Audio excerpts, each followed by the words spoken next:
Yeah, man, it live, you know. Shalam, bro. This is the Israelite School of Universal Practical Knowledge. Started at 1 West, 125th Street, Harlem, New York. Today, I.S.U.P.K. Israelite Commanding General YAHANNA, the man with the rank and the authority, be the leader of the nation of the Blacks, Hispanics, and Native Americans at this time. I.S.U.P.K. is committed to the re-education of the Blacks, Hispanics, and Native Americans. I want to say Yahweh Basham, Yahweh Barakatam to my brothers, Yahweh Shama Alatan Basham, Yahweh to my sisters. Welcome to our Sunday afternoon scripture. All right, today I want to go into well, we are in Easter at this time, but we're going to talk about that and nakedness. Hello? Byron. Yeah, man, may I hear you, man? May I listen? Right. And nakedness. What? Give me a minute.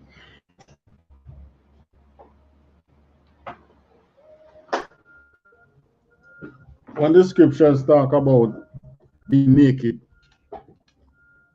you know, in the Bible, nakedness. What we generally know nakedness to mean?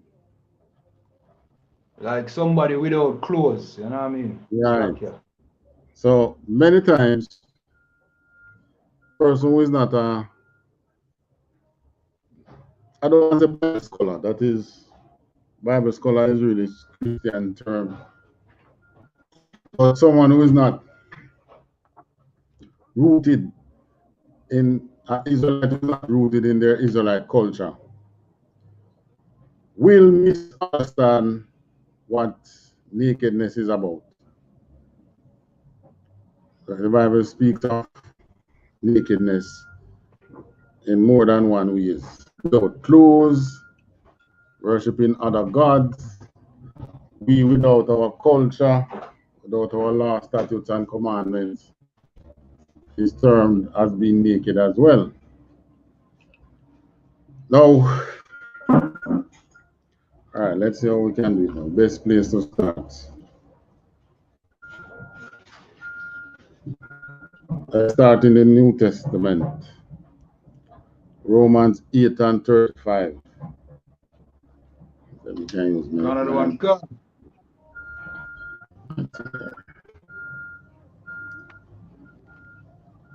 Sis.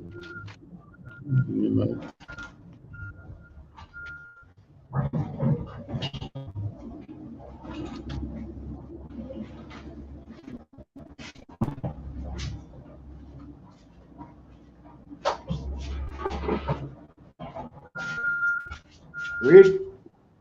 Hold on.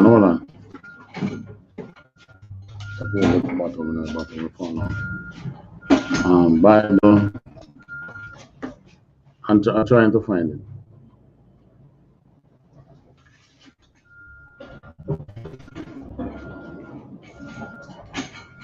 What did I say? Romans 8 and 35. 8 and what? 8 and 35. Right, 35. Con. All right.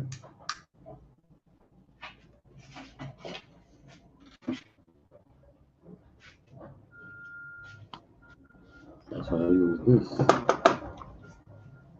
So you can put it a little closer. 8 and 35.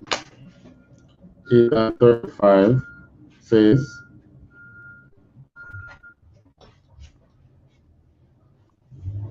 Another one gone. Right. Another one gone. Romans chapter 8, verse 35. Who shall separate us from the love of Christ? Shall tribulation, our distress, our persecution, our famine, our nakedness, our peril, our sword. All right. So how you think a Christian would interpret this now?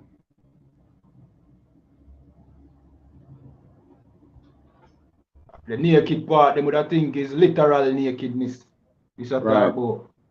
Because it says famine and then it says nakedness. So they would think that being without clothes. God, All right. But we are as a people we are naked now. We are going through a period of nakedness, ain't it? God, Right? So what this nakedness we'll be talking about is not just it's not so much without clothes. Being without clothes couldn't separate us from the love of Christ, ain't it? God, Right. So even though we going through what we are going through, Christ still love us. Even though looking at the Jake in the world, knowing that if Christ should return now, he probably want to help the heathens to crucify Christ again. Christ still love him. Don't. God. Isn't that so? Right. So tribulation. What's tribulation?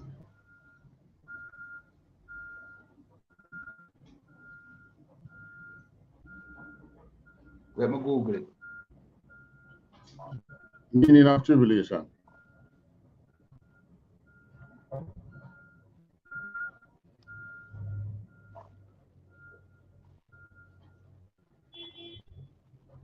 Gunner one gun. Tribulation. A cause of great trouble or suffering. A state of great trouble or suffering. Right. A state of being troubled or being are in some suffering. Right. Next one is distress. What is distress?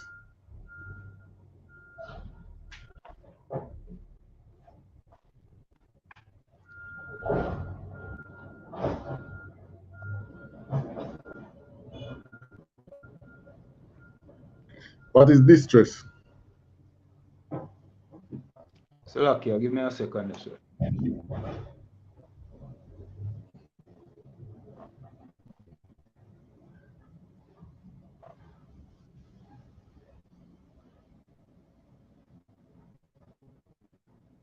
Suffering, misery, agony mean the state of being in great trouble. All right.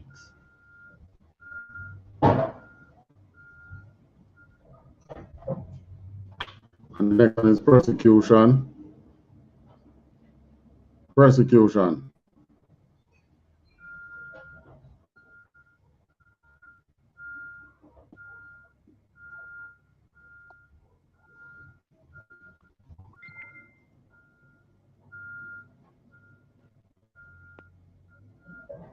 Persecution, hostility, and ill treatment, especially because of race or political or religious belief.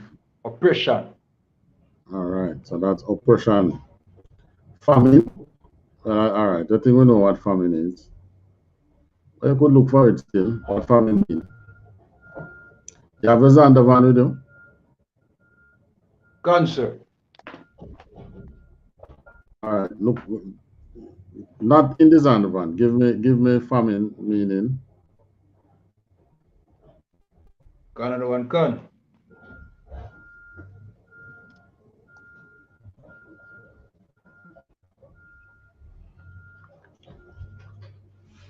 Famine is a widespread scarcity of food caused by several factors, including war, inflation, crop failure, population imbalance or government policies. So there's a government policy can come from it.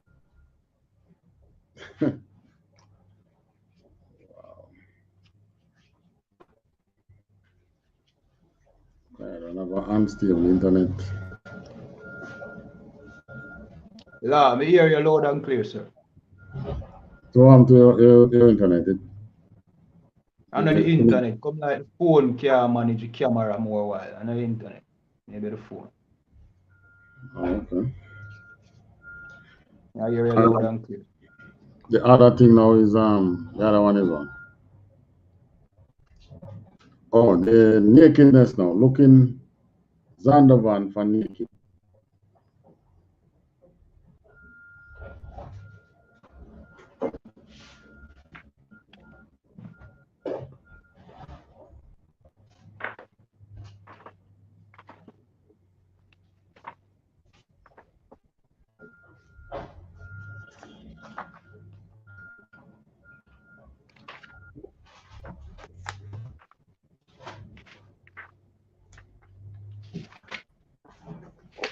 Yes, 571.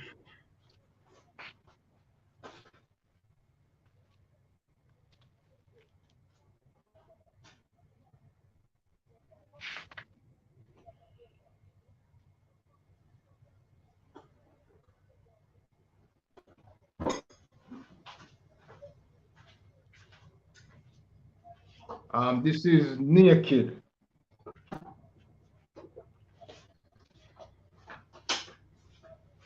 Word to translate mean without any clothing, poorly clad, without an outer garment. Often it is uncertain which meaning applies. Clears up some case. There are also figurative sense, uncovered, open, without the body, without preparation of the inner man. Naked is also euphemism for part of the body which should not be exposed. But here it says, without preparation of the inner man. And the last thing it says, and for shameful acts. And for shameful acts gone. As in Genesis. All right. So there's so many different meaning naked have in the Bible. But basically, in all cases, it means without covering. Gone. Whatever he's talking about, it is without covering. So we as a people being naked now, we're not talking about not having clothes. Some of our people now, what they wear, pure name brand, and all different kind of clothes. But that's not what it's talking about. When we say we are people as being naked now, we are without our law, statute, and commandment. We are in idolatry. As a matter of fact, our people are really naked on all fronts today. Many of our people are without clothes. Or as a whole, we are people without cultural covering. We are people without what is it again? We are in shameful acts. We are without the preparation of the inner man. And what else?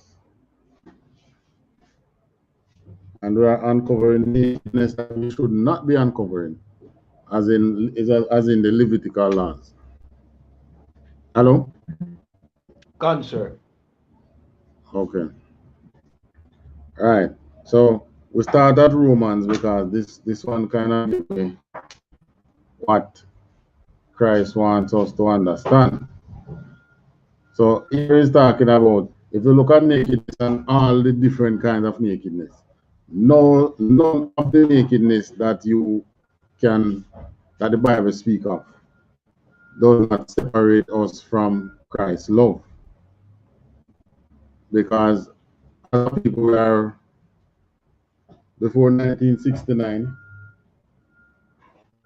The entire nation that it's the entire nation that is basically naked. Here we are in the truth under the love of Christ. Then many of us, the inner man is not really prepared, meaning, you know, getting getting in the correct spirit to serve the Most High. Nothing that don't separate us from the love of Christ. All right, now let's go to Nahum, book of Nahum. Canada one can.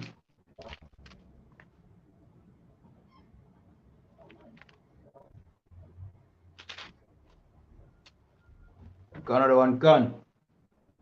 Nahum chapter 3.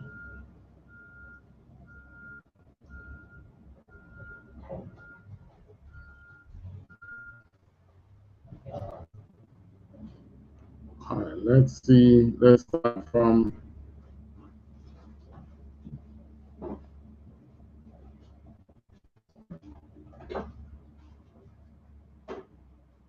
device.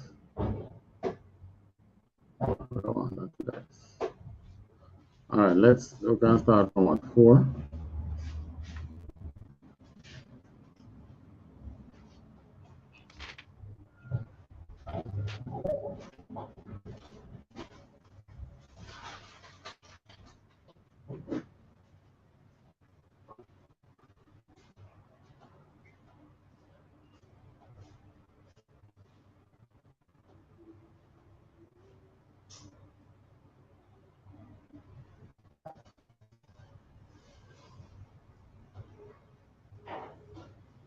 All right, start from 1. It give you a rundown as to who it's talking to. Canada one can. This is the book of Nahum, chapter 3, verse 1. Woe to the bloody city! It is all full of lies and robbery. The prey departed not. Verse 2.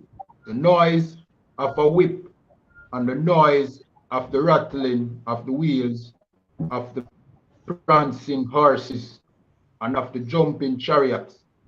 All right, so this is talking about this is talking about a bloody city full of lies and robbery.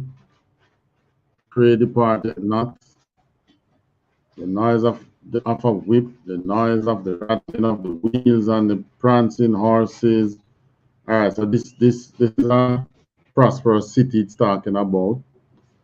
Verse 3.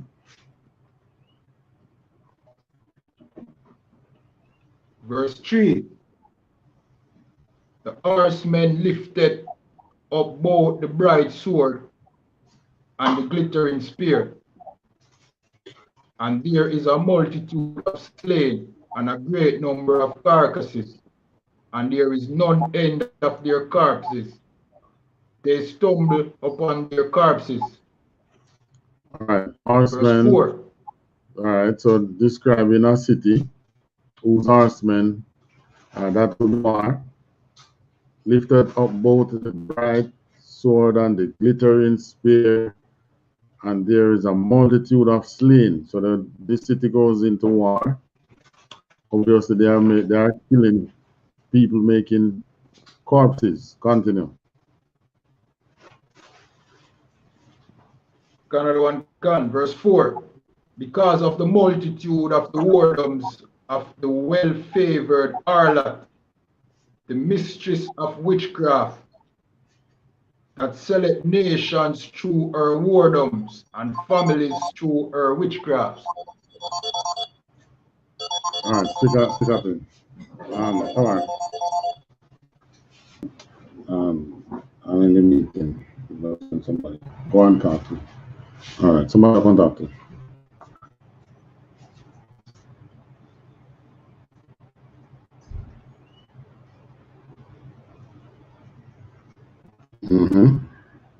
All right, so verse 4. 4, right?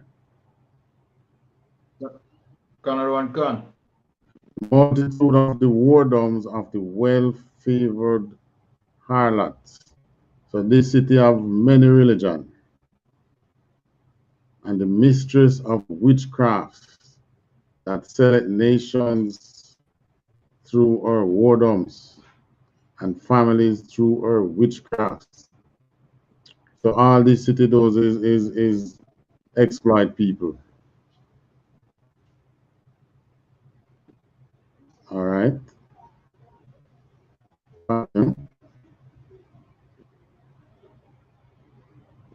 Canada one can. Verse 5. Behold, I am against thee, saith the Lord of hosts, and I will discover thy skirts upon thy face, and I will shew the nations thy nakedness. All right. I will discover the skirt upon the face now. What that part is talking about? I'll give a literal description.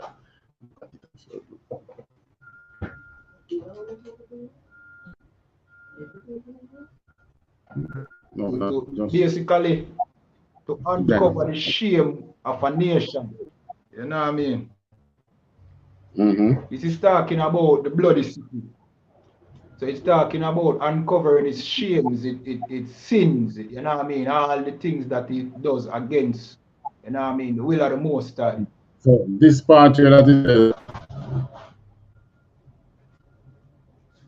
is talking about lift his skirt, discover thy skirt upon thy face. You ever see a woman in a loose skirt walking in the wind? God. And then see his skirt blow up. Sometimes blow up over her head if it can go over her head. Well, it's something like that.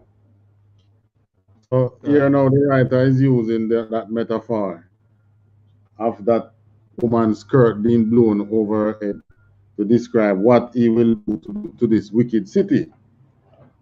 And I will shew the nations thy nakedness, and the kingdoms thy shame. All right. Now, which city is this?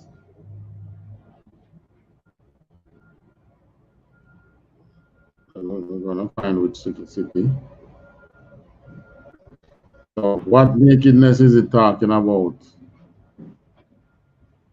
About for exposing this city with now. All of its transgression against the will of the Most High, all of its abominable acts. You know what I mean? All of the disgusting, All of the defiled things. sinful acts. God. Right.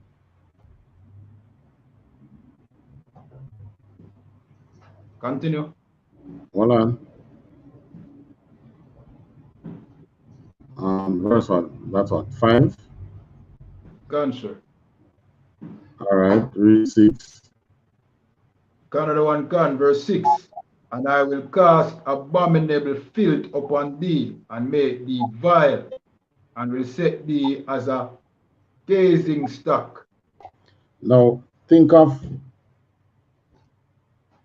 when you see the Big Apple, New York City, or any one of the decent cities in America, you see prosperity, you see somewhere that you would want to go, don't?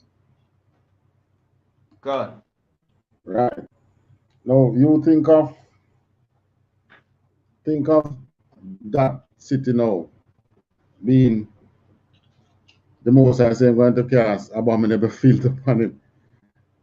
You know, filth is what we call doodoo, don't? So God. you think of the most throwing filth, throwing doodoo. Think of not even the most think of somebody, you see a woman lovely, being dressed, nice and thing, and then you see somebody start to throw doodoo on that woman. What I tell you? God. They're disrespecting the woman, right? She know the fire. Right. She has been now becoming unclean. All right. Now drop down to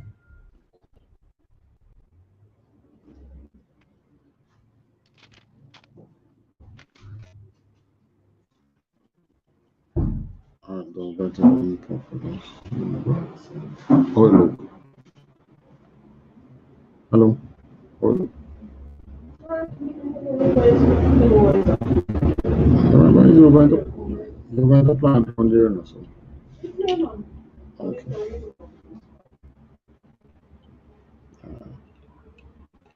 All right. Drop down.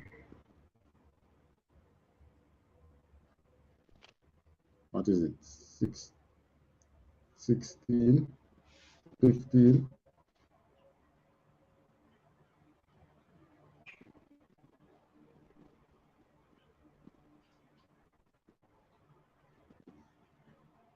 16, 15. 16. Yeah.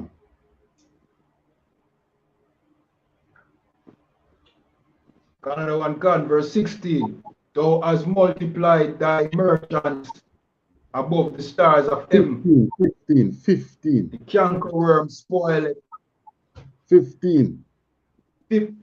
Yeah, Okay, 1 God. 5. Verse 15. Verse 15.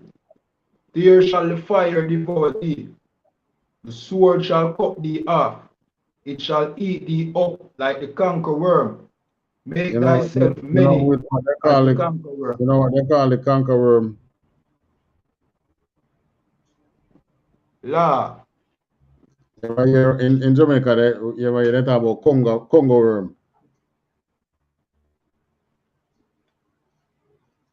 I never hear that term before, sir. Like when someone say, when a dead Congo worm are going to eat your body.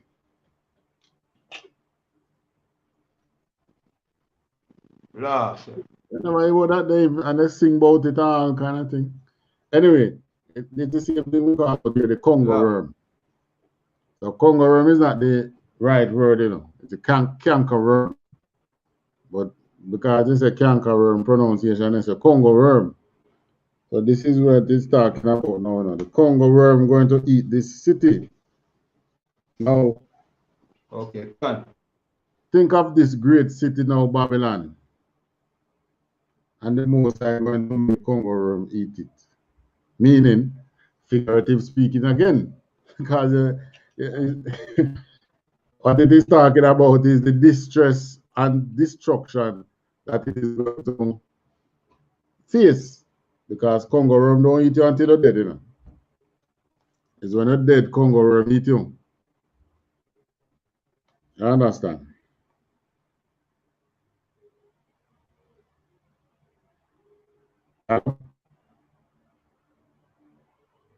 Gone, sir. I'm here, sir. It's after you pass on, then Congo worm eat you. You can't put it here on your laptop.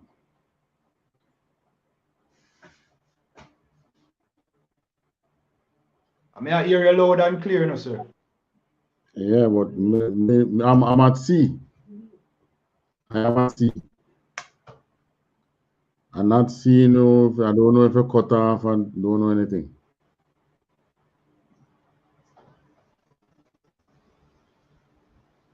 All right. Let me see if I can connect from my laptop. Hold on a second.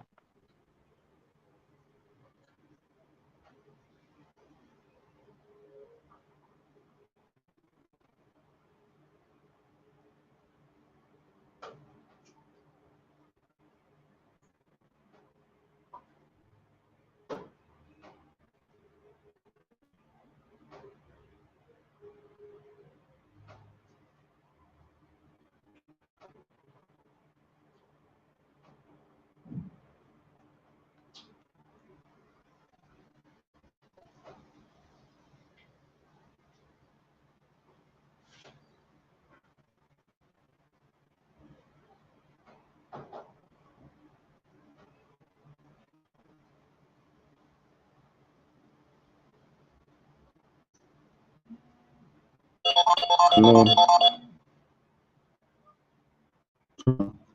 No, okay.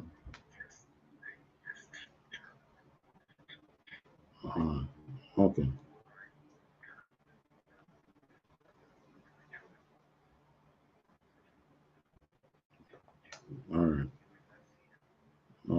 answer. Okay.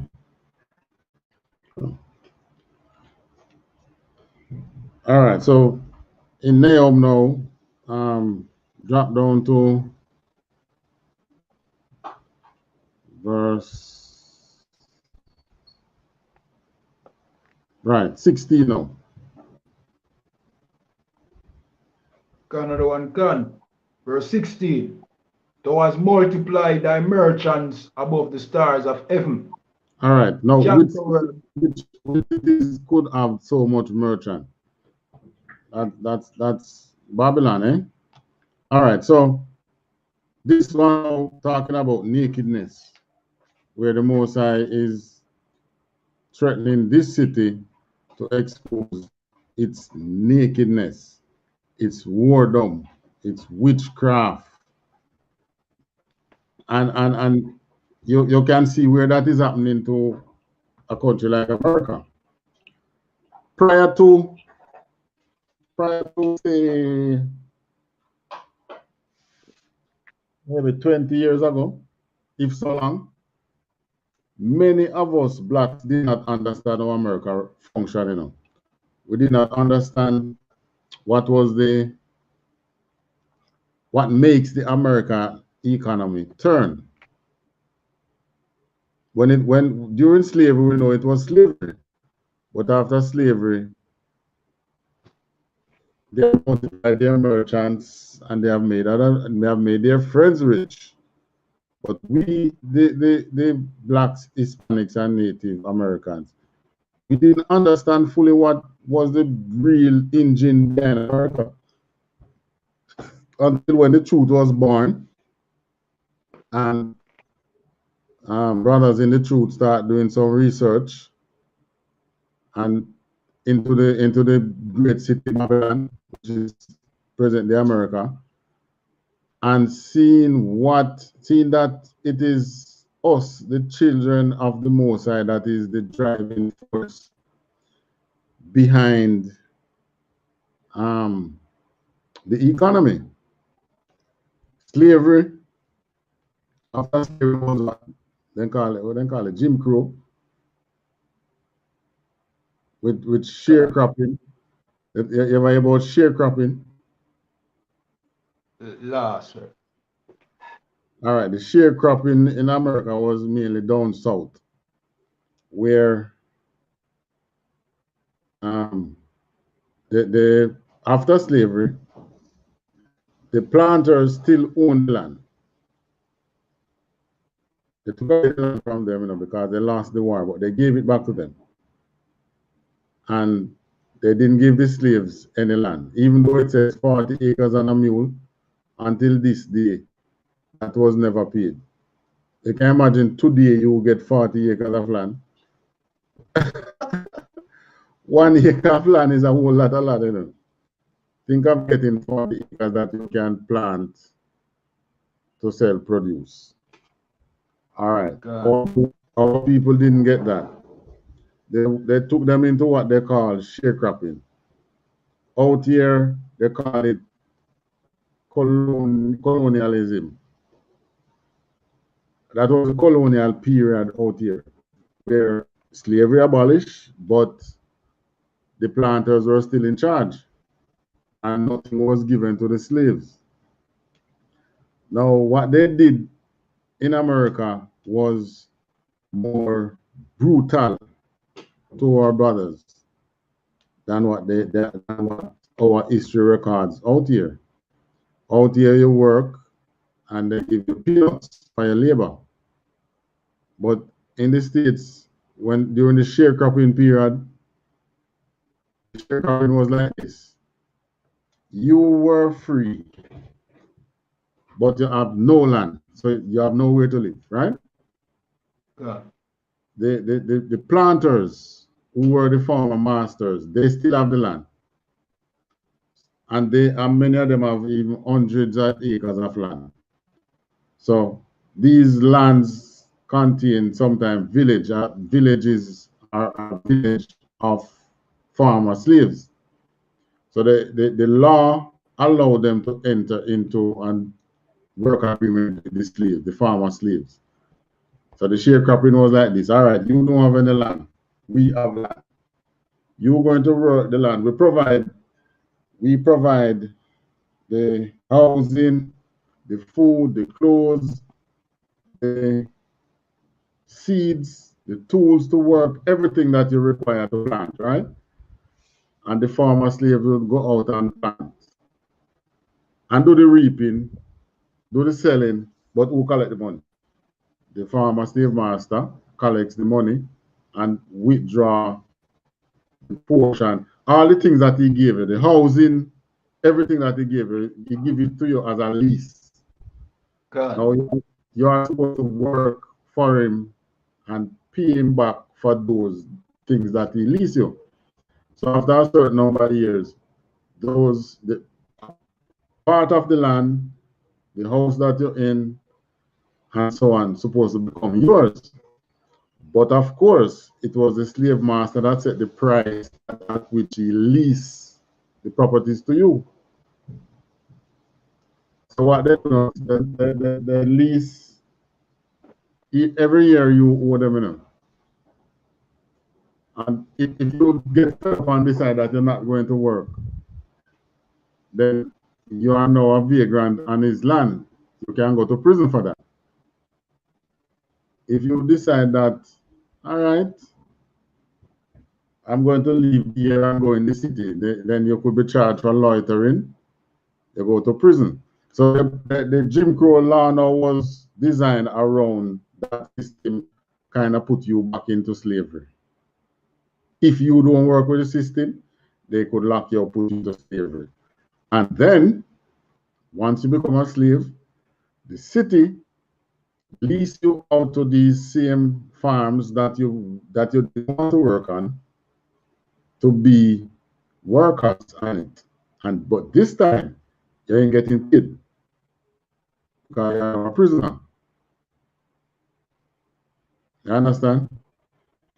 So our brothers, the Judites, when it was happening, whole scale they didn't understand what was happening. They only feel the pressure, and they might make a decision and boy with our work.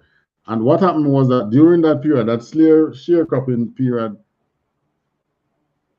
became worse than slavery, because what happened now is that these planters now lease the labor. So they're not really business if you die, because next year they will get more slaves to lease and they won't have to pay no long term, because to purchase slaves was expensive, you know. So they don't have to buy slaves, they get them to lease for the period that they require them. It sent up the death rate among people to about 50%. Because it was hostile. You work, and what they do now is taking back what they have given you. And not only are they taking it back, but you now owe them. So if you owe them and you decide, all right, I'm going to leave the property and everything, give them. I'm going to just move out and leave them. We're going to move out. If you move and go in the city, you don't own any land in the city, so you are now loitering. Vagrants, land name, law, all you, put you in prison. You have families. So it's from those days that they were exploiting our people terribly. But these are now being exposed today. We have those to look back. And even with what happened with George Floyd recently, we are now seeing the nakedness of this city, of this wicked place, and see what it is that really runs this city. And it was since the shutdown that many of us, as the Lord's people, realized that this lockdown has exposed them that all the areas that have the black majority, you have the majority Judites, really, but usually the 12 tribes now, but let's say Judites, you have the majority Judites in any city. Those are the money makers for America. Any city, Georgia, Name the cities that have a lot of blacks. You have Georgia, I think, well, Atlanta, that's Georgia. New York, some parts of California. Anywhere you have majority, you have a large population of blacks. Those are the cities that makes the money. The cities that have the large whites and few, whether you know them city we love that, but they don't want no blacks around and thing. Those are not the cities that make the money. Those cities depend on the black majority cities to make money, and excess come over to them. You know how most of those city councils make money from from prisons that they might have into the city. So you might commit a crime and they send you to that city to serve the time, so that that city benefit from you, because the cities get paid for the amount of convicts that they have locked up. Now you think of this: 2 million, approximately 2 million black men in prison in the States. You know, the slavery didn't have so many black men. We didn't have so many people in slavery. The slaves, it wasn't that much, you know. So we have 2 million of our people. So this is one nakedness that is being exposed of our person. And trust me, with each thing that happened, because even in the march of the capital, what that shows you, when the police kill the black men and they're talking about, well, he must have done something. You know, that march in the city, January 6th, really exposed them that they know exactly that they were murdering blacks, because the white Southerners marched on the capital and they were met with violence, right? The cops that are in the building, these cops have the right to shoot and kill anybody reaching the capital, you know. Yet what did they do? They run. Now, if this was some black man marching on the city, and the city's capital, wow, it would have been treated like a slave revolt, right? So that's another part of that wicked city's nakedness that is being exposed. The thing that really make, all right, you see a person walking down the road, you don't know if it's man or woman, you know. But when the nakedness exposed, you know whether it's male or female, don't? Right. So here it is now, the city's nakedness being exposed. We now know what is it that drives this city. And we realize that it is sin. Everything that drives America is unlawful. Right? They trade in gold. How do they get the gold to trade? Probably have some people in some mines in Africa or wherever as slaves. Everything that they work on. Food is cheap in America. What makes food cheap? Cheap labor. Thank you. Especially the Mexicans they have on the farms. Right. California and wherever. They use these Mexicans for cheap labor.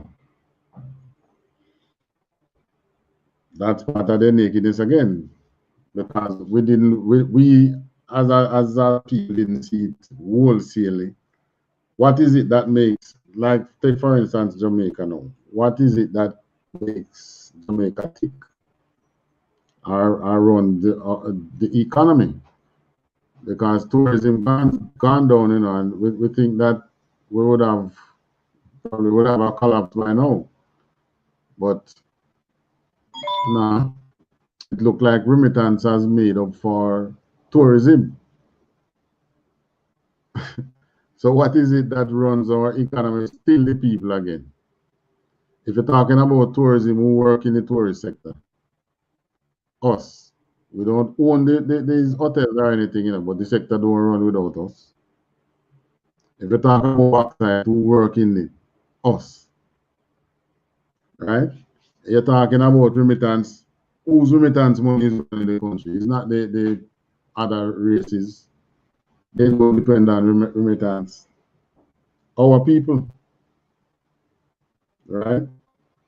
So in every case, they have made friends, and as it says in there, about make other cities that they work with because of their wardom. Jamaica is one. They have set it where Jamaica becomes dependent on them for certain things. Certain excess foods and so sell to Jamaica. Right? So they make money from Jamaica in every way you think. Jamaicans go up abroad. Yeah, and many Jamaicans end up in the prison system as well. No, but that is only Judite in there. A lot of people from the Caribbean in the prison system too. Right? But I mean, when I talk about unlawful incarceration, yeah, they have a tendency not to try their best not to incarcerate us unlawfully because we have a voice. Our government can speak for us. When you talk about like the Judites, who the Judites have to speak for them? Nobody.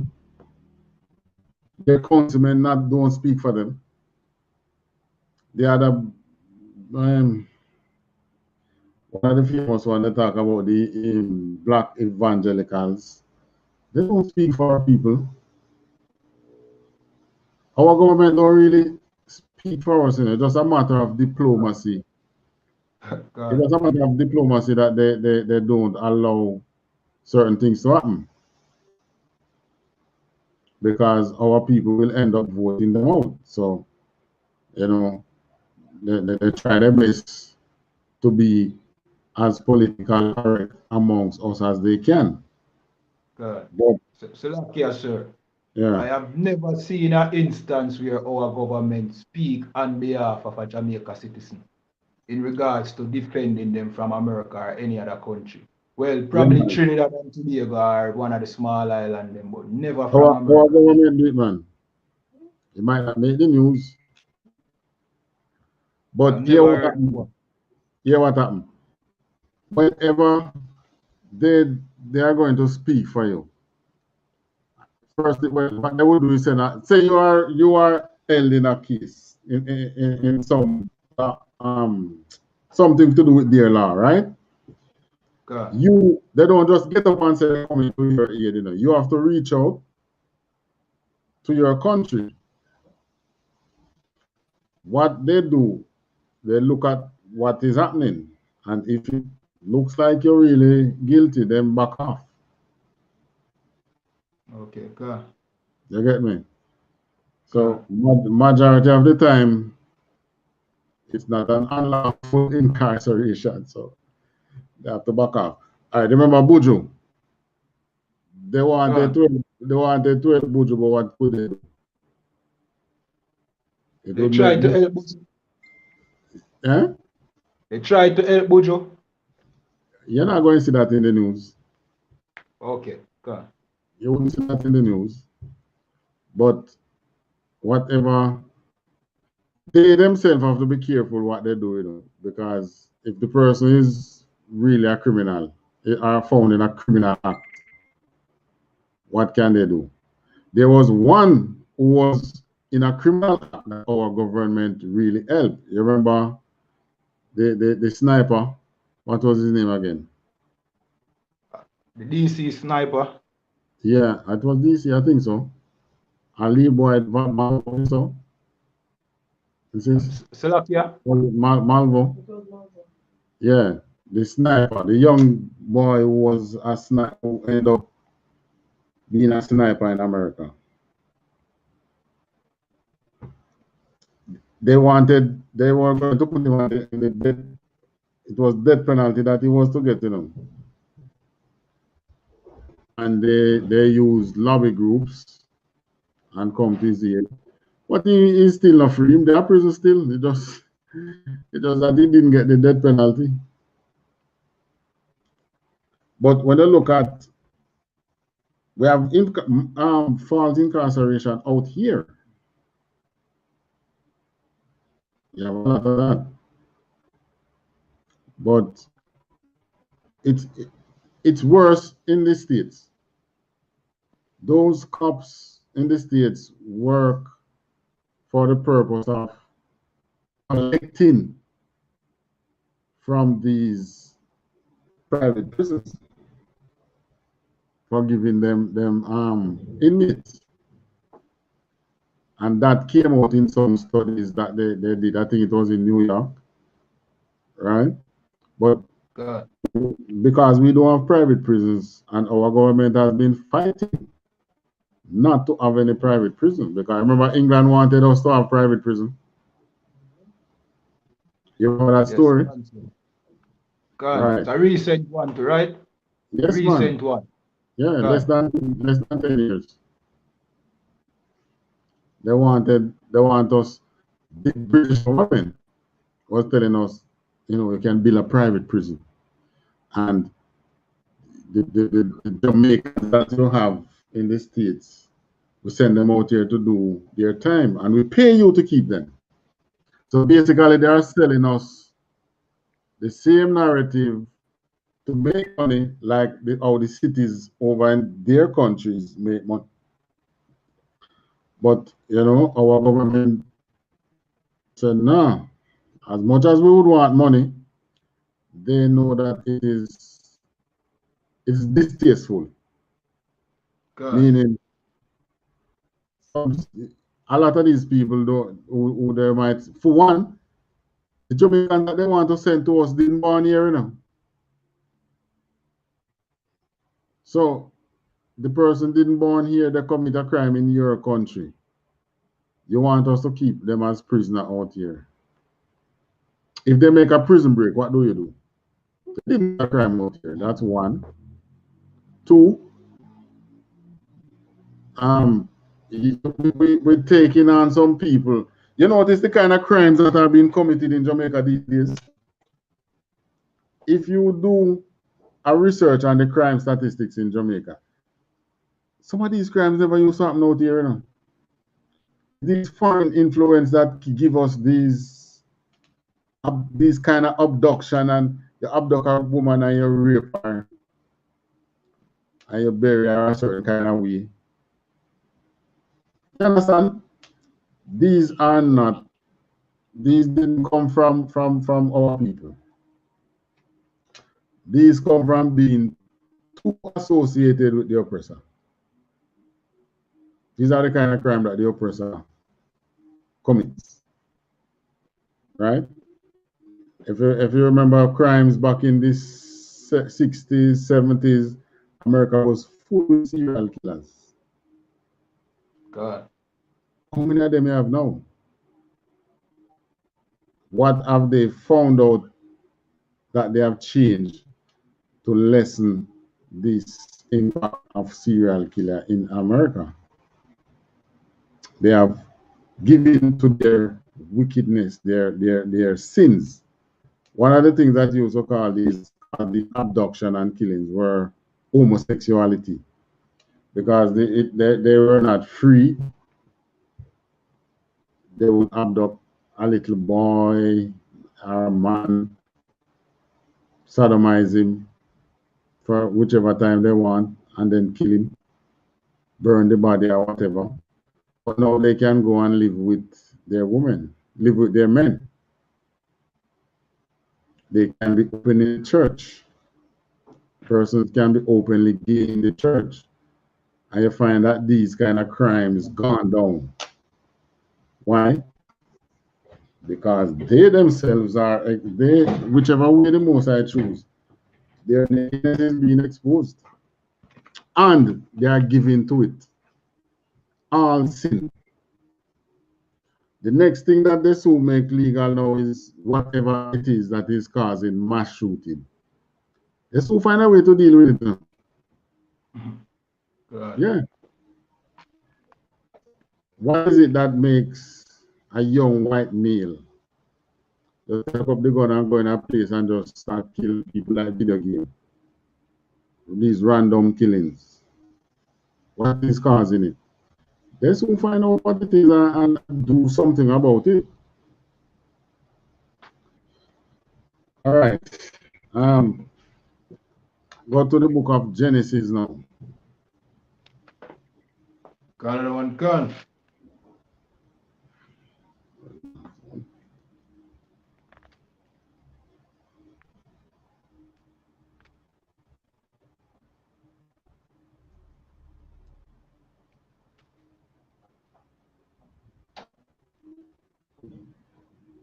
Genesis chapter 3 and I think 7.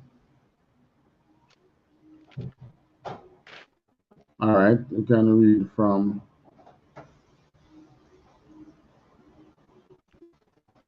from 4.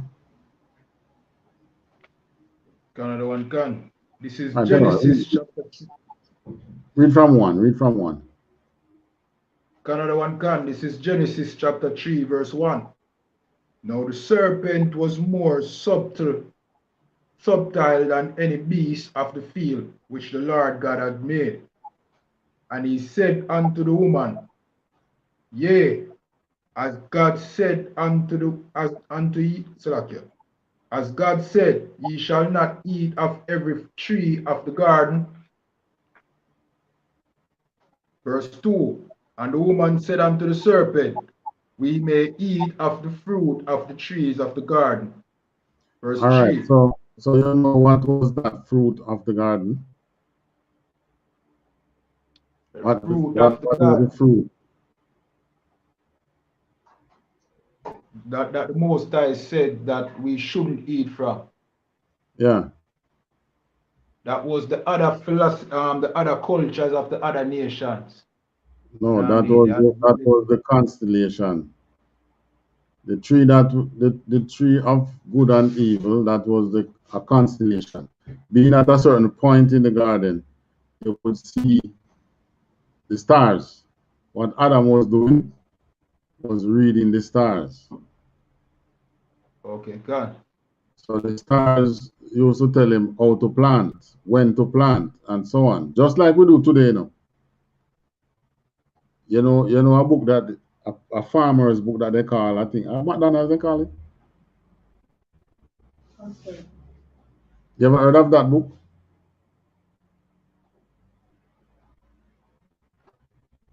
Hello? Oh, me, sir? Salakia, no, sir. No, sir.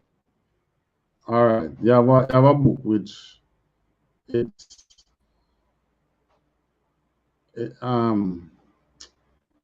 use astrology. And contrary to what people think, reading the stars is not a sin, you know. You know what makes it sin? Guess.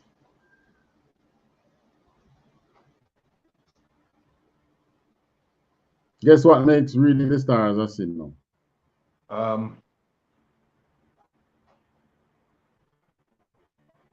When you're trying to you know what I mean, go into we call it astrology and them thing there. You know what I mean? That's not what makes it sin. Going into astrology is like going into science, you know. Yes, sis. What do you think makes it sin? Is it that it would connect to the you say thou shalt have no other God before you? Right. Idolatry. When you start to read the stars, when you start to get into horoscope and tell people that, you know, you plan your life according to the stars, then that's like going into idolatry.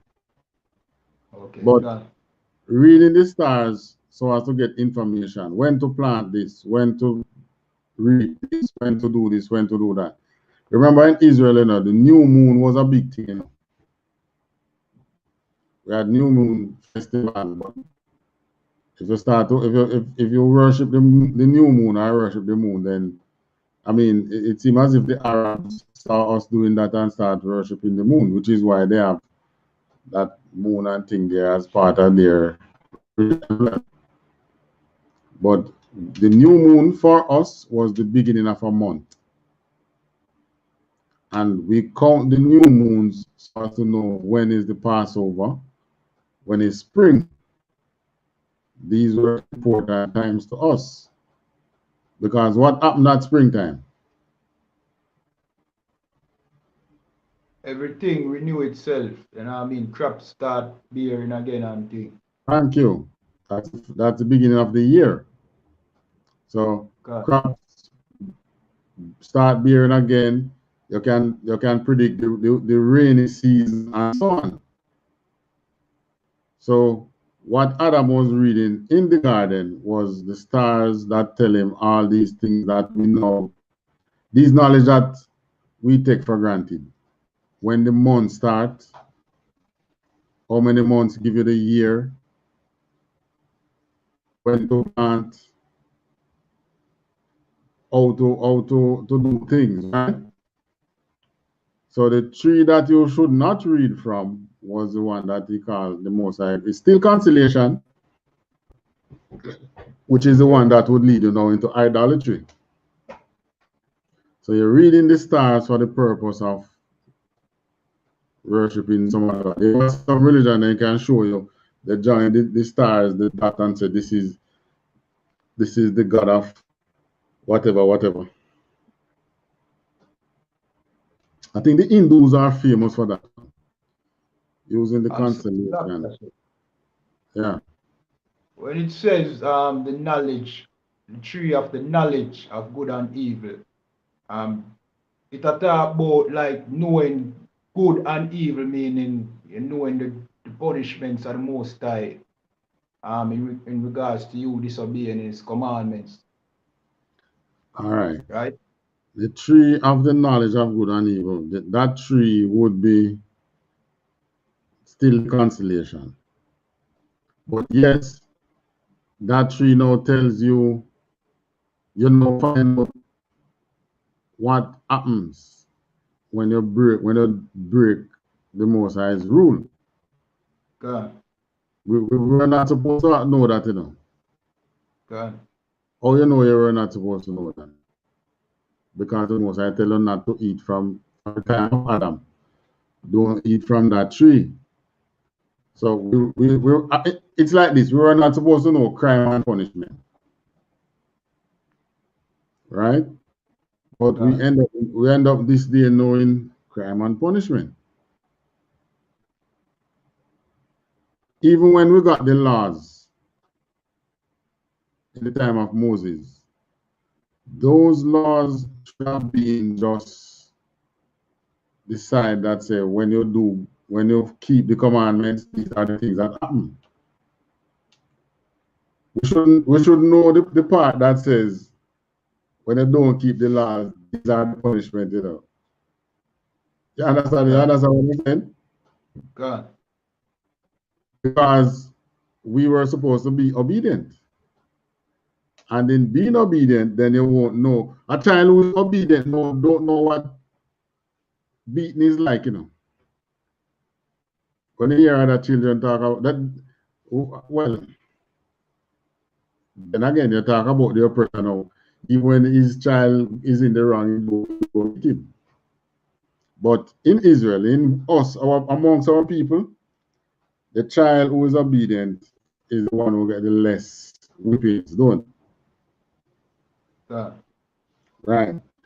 So because now we eat from that tree that we shouldn't have ate from, Adam and Eve ate from that tree, then Adam's fallen race now knows what happens when he put his hands in the fire. All right, before we finish this, all right, how should we finish it first? We can go, there's a verse in Revelation that tells you about now when we start eating back from this tree. But all right, let's finish what the point that we are making here in Genesis. Verse 4 or 3. Verse 3. All right. Verse 3.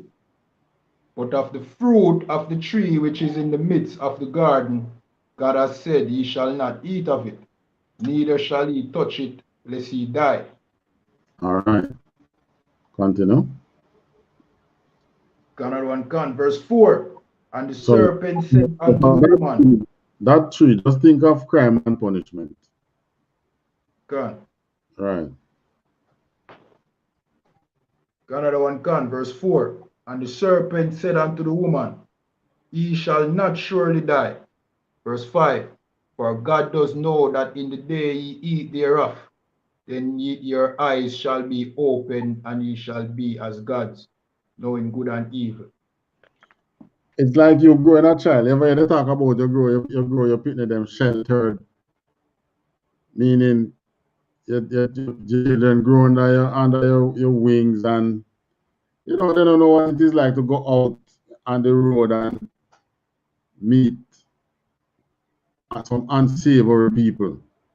And then now you send them off to university. They start going parties. They start going what the one they call now spring break. They start going spring break. They start experiencing group sex. All the evils they go there that they didn't learn. In your house, you know, they couldn't even use curse words, you know. But now they're out in the world learning good and evil. That was the case with Adam and Eve. They weren't supposed to know what happened when they break, if they should break God, disobey God. But the serpent now beguiled them. All right, verse what now? Verse 6. Right. And when the woman saw that the tree was good for food, and that it was pleasant to the eyes, and a tree to be desired to make one wise, she took of the fruit thereof and did eat, and gave also unto her husband with her, and he did eat. All right, so they now went and read from that constellation of stars and learned something that they shouldn't have learned. Maybe, you know, for argument's sake, maybe we're gonna learn say it's not only mama and papa is in the sex book, but now we have other styles, eh? So it's like that. They learn something that they shouldn't have learned. They learn that good and evil. They learn that they learn that they can, oh, so people can actually kill a man and get away. You understand? They learn that, oh, so you can actually eat pork. Just think of something that would allow them to break the law. That's basically what they learn. Good and evil. All right. 7 now. Another one can, verse 7. And the eyes of them both were open, and they knew that they were naked, and they sewed fig leaves together and make themselves aprons.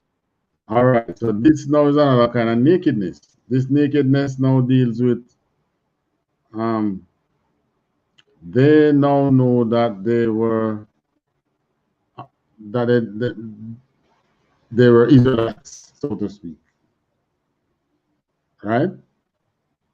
So like how you know you ever approach an Israelite and you tell a man, you know you're Israelite, then people in the Bible is your forefathers, and them actually laugh you to scorn. Why?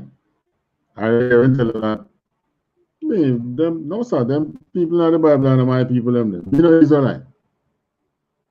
They don't want to associate themselves with Israelite, right? Because they are ashamed to be an Israelite. Adam and Eve at that time were ashamed of their culture.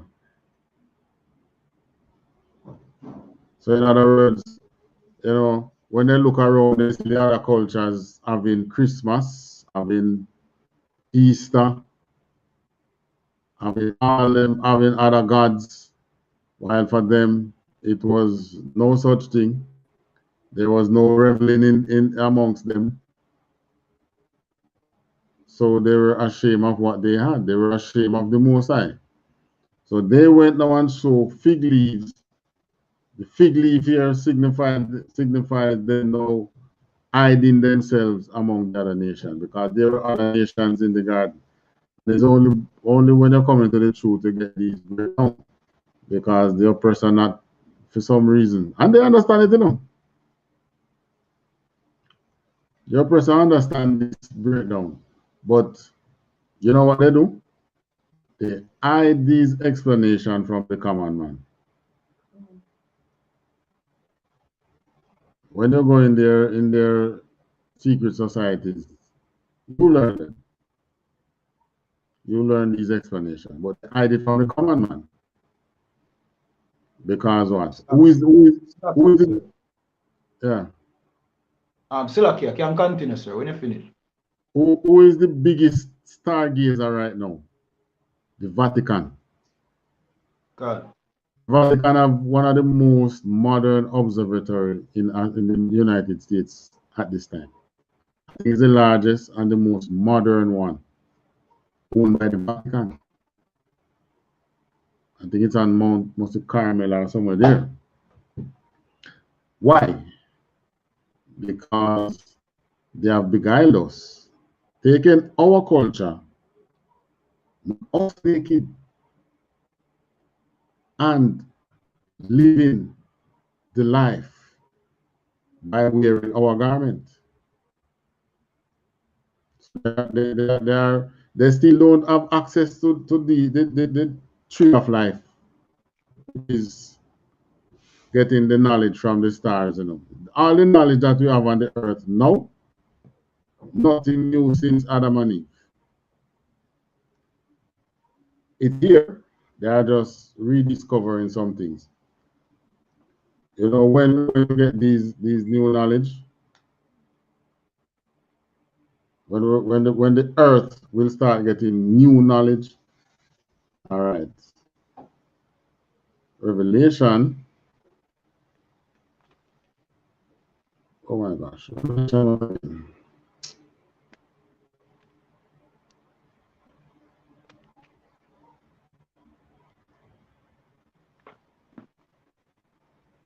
(22 and 2).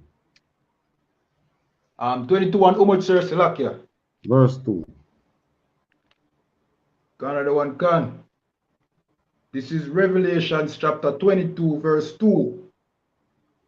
In the midst of the street of it, and on either side of the river, was there the tree of life, which bare 12 manner of fruits, and yielded her fruits every month. And the All right. leaves of the tree. Finish it. Silakia, and the leaves of the tree were for the healing of the nations. All right. So which tree, you know, bear fruits every month? No tree.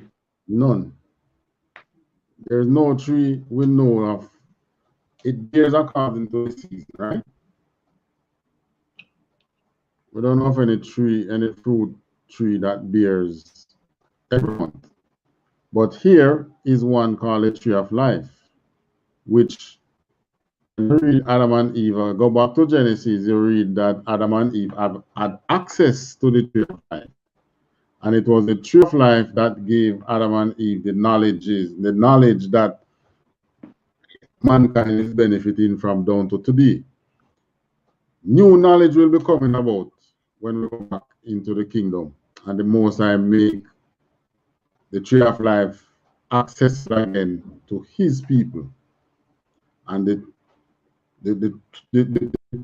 fruits that it will bear in is the 12 zodiac signs, which is why the most I want to become stargazers, because you can learn from it. Our people have buried themselves so much in it that they take it another level. I want to say our people, we have followed the other nations. I'm still here, sir. Yeah. You said the fruits, the 12 fruits are the 12 zodiac signs? Yeah, man. That's how you know that Adam and Eve had access. It was the stars, the constellation they were reading, the tree of life. So bearing every if you can read the stars, it changes every month, you know. That's how you know when you are in Capricorn, when you are in this, or when you are in that. You get me? So lucky, but aren't those pagan things like Capricorn, Leo, and them things there? All right, because it's what they use it for. They use it to worship idolatry. They use it for idolatry. But here, what is it supposed to be used for? The healing of the nations. So it gives you knowledge. It's supposed to give you knowledge and what to do, how to do this, how to do that, just like how Adam and Eve got it. But the Most High, because we learn that you can bow down to other gods, which Adam and Eve shouldn't have learned, the Most High barred them from that tree of life. And being barred from that tree of life, they no new knowledge from that since. So who knows? Maybe by that time we might be the ones who learn how to go and live on Mars, and live on another planet. When we start reading again from the tree of life, who knows? Sky's the limit. But the most I bar his people from that is because of what we follow in the other nations. And rather than understanding what happens when you are in these different signs, zodiac signs, we bow ourselves our head to it. And you don't have people who don't leave them home unless they read their horoscope. You know that? Yeah, I know you have some people who believe in them things, they're thinking that it make a difference. Exactly. But the Most I don't want you to do that. What the Most I want you to do? He wants you to know when it is the first of the month. He wants you to know how to be a better planter. He wants you to know how to be a better person. So in other words, this information that you would get from the universe. This was how the Most I speak to mankind in Adam's time, the stars. But after Adam failed and sent the flood, and so how did the Most High speak to his people?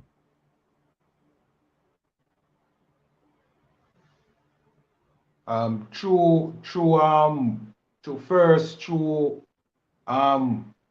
to oral custom, and then through writings and through the prophets. What kind of oral custom? Passed down from the men that he chose, like Noah, down to Shem, down to all the men that he chose. They passed down that righteous custom. All right. And then after the Israelite came about now, how did he speak to his people? Through the prophets. Through prophets. So the time will come again when talk to you again through that tree of life. But that is when Christ will be around to prevent you from bowing yourself to the heavens. You understand? So that's the UPK breakdown for that Adam and Eve part. So Adam and Eve, go back to Adam and Eve now. When they were naked, they realized they became ashamed. That nakedness has nothing to do with Adam and Eve realized that they did not have any clothes on. Of course they had clothes on. Oh no, they have clothes on. There were other people in the garden. Cain killed Abel and went to the land of Nod and found his wife.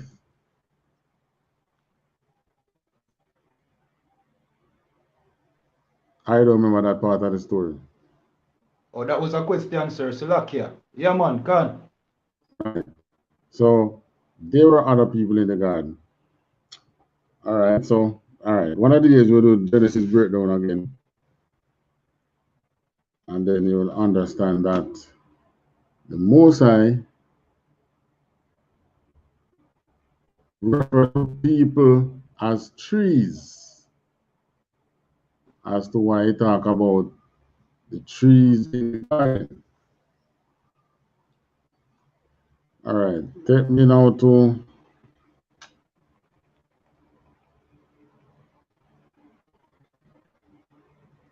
what did Romans do Nahum. There's another kind of nakedness now. Where is it? Where is it? Where is it? Where is it? Leviticus. Right through Leviticus to tell you about nakedness. Let's use this one. Leviticus 18. And we can read from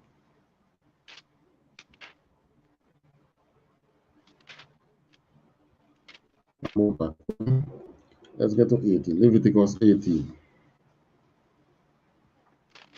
Canada one can.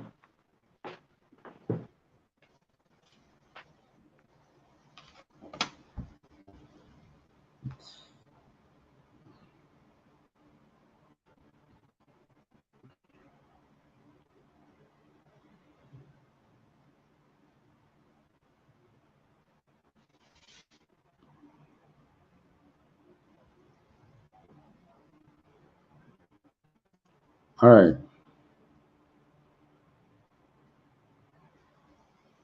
Starting 2, verse 2.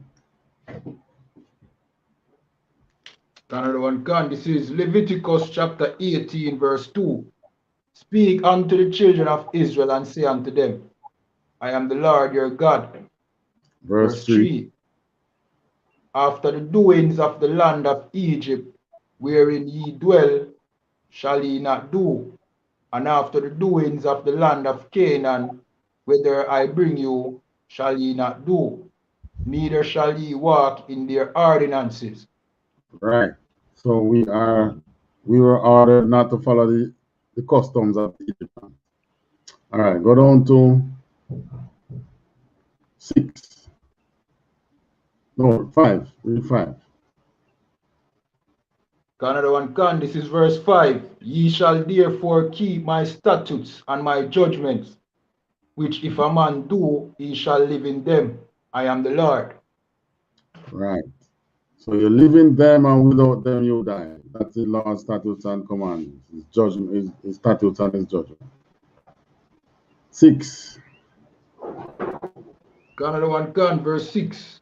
None of you shall approach to any that is near of kin to him to uncover their nakedness. I am the Lord. All right, so this now is talking about another kind of nakedness. The one that we are way more familiar with.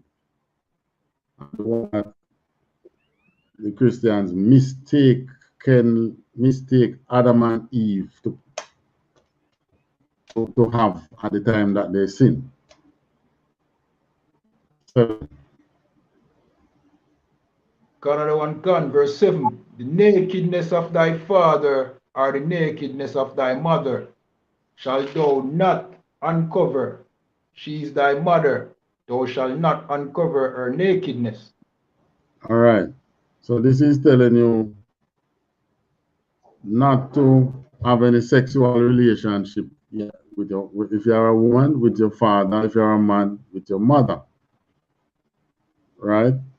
No, this is not really talking about your parents reaching certain age and you have to care for them, bathe them and things.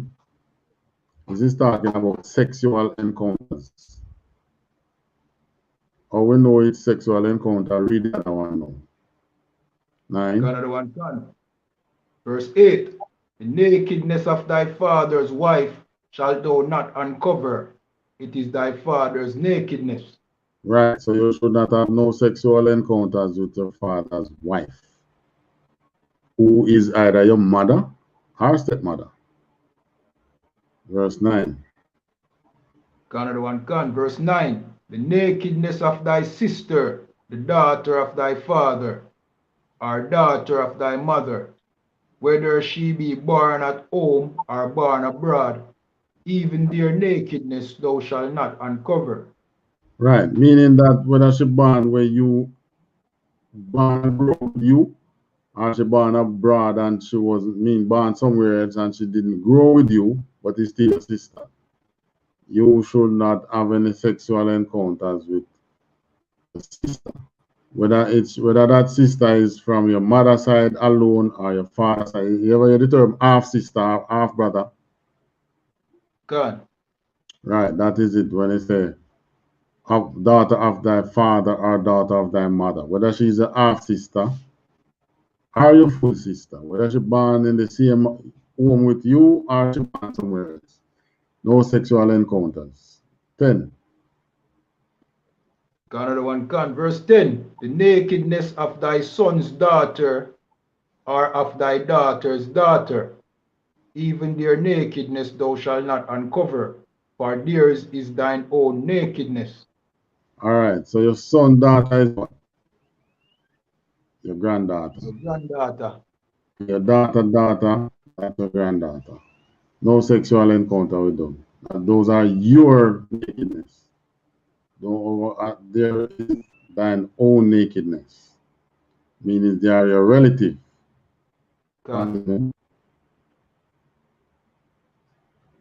Another one can. 11. Verse 11. The nakedness of thy father's wife, daughter, begotten of thy father, she is thy sister. Thou shalt not uncover her nakedness. Your father's wife's daughter, begotten of your father. So earlier it tell you about a sister, you know. In 9 it tell you about a sister. But down here now it put it on another way. The nakedness of thy father's wife's daughter. So this father's wife is not your mother. God. Right? But that child is your father. And someone that say, oh, I thought my mother picked me. Some heathen probably would say that.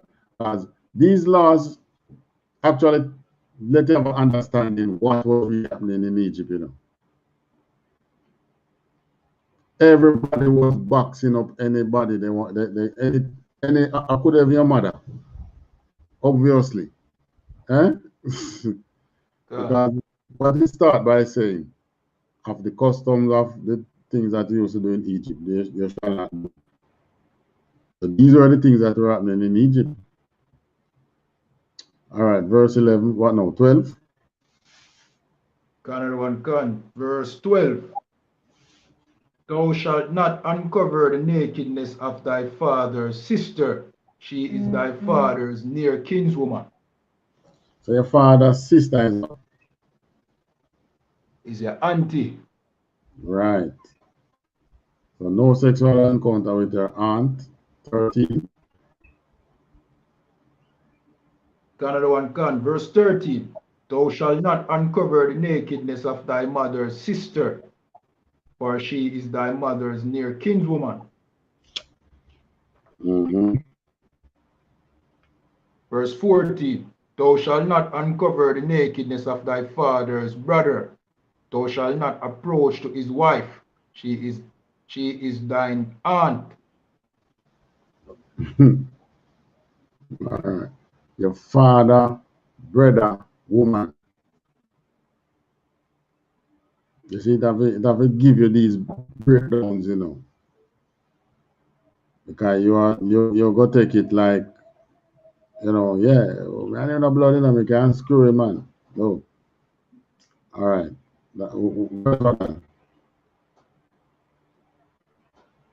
What verse was that? That was verse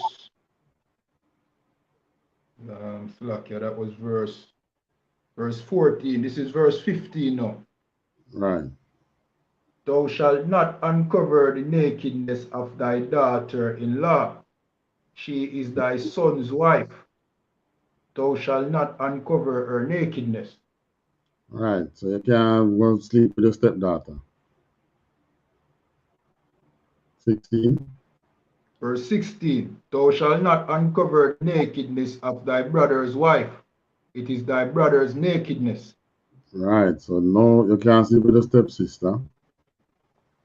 Or your sister-in-law, I should say. God. 17. Verse 17. Thou shalt not uncover the nakedness of a woman and her daughter, neither shalt thou take her son's daughter or her daughter's daughter to uncover her nakedness. For they are her near kinswoman. It is wickedness. Wickedness. For you to first time man did have a tell you, say, oh, them take the cow and the calf. But God. here, here it is in our law that no. If you sleep with the mother, you can't go sleep with the daughter. And if you sleep with the daughter, you can't go sleep with the mother. It Bible call it wickedness for you to want to sleep with mother and daughter. All right? I mean, if you before you come in the truth, that is why now it says no, not even nakedness will separate you from Christ. Because none of these nakedness that we talk about don't prevent if you were unknowingly in these encounters before coming into the truth, none of these does not prevent you from the love of Christ. You get me? God. Right. None of these is not an hindrance to you coming to the truth.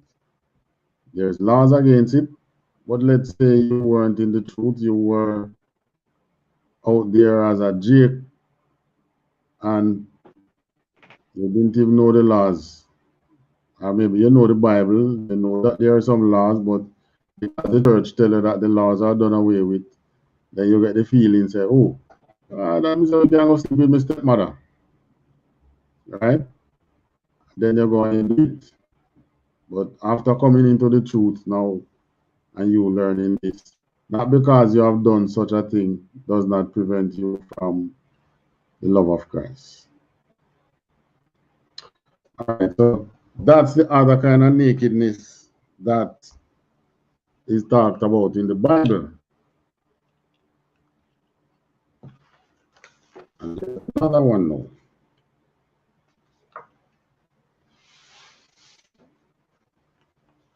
So this nakedness is talking about the body.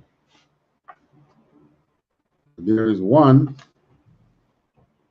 which speaks of idolatry.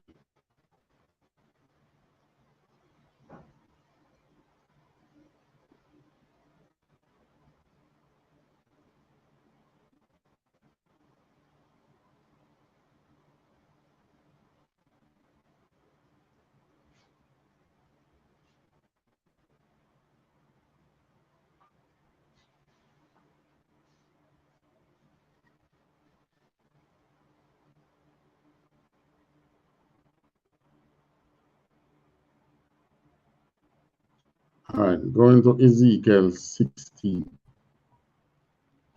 Canada one can.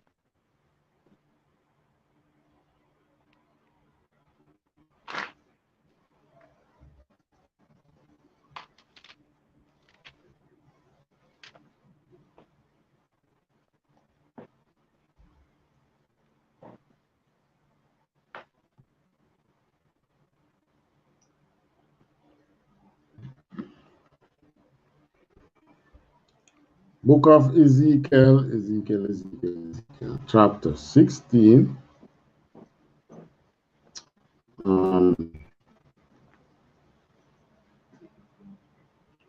We're going to take 2 verses from Ezekiel 16.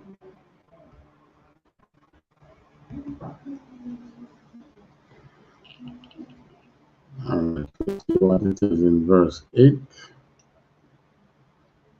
Verse 8 says, "Now when I pass by thee, and I look upon thee."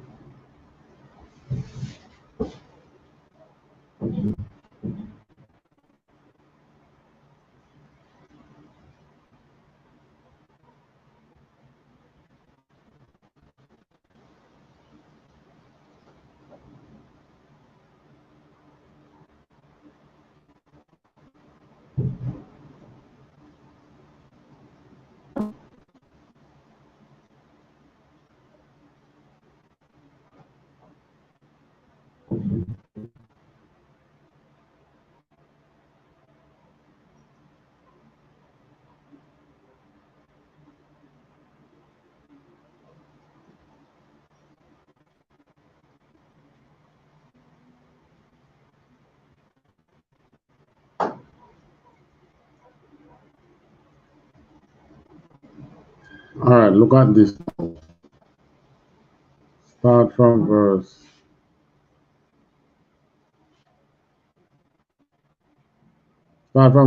8. Ezekiel 16. Read from 8. Go down to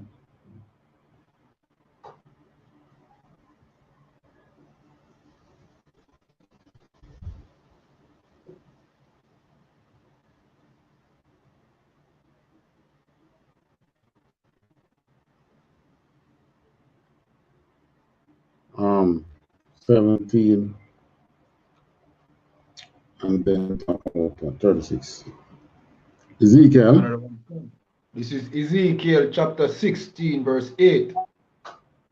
"Now when I passed by thee and looked upon thee, behold, thy time was the time of love, and I spread my skirt over thee and covered thy nakedness." All right, so Yea. here the Most High was talking about us being without the law, statutes, and commandment, like when we were in Egypt. Can. Right.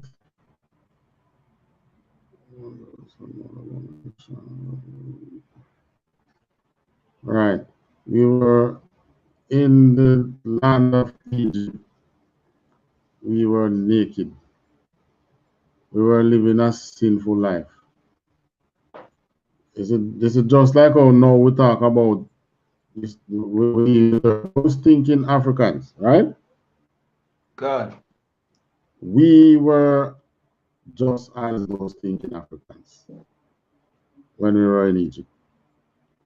We were living the same life they were living. So the Most High said, He passed by us and look upon us.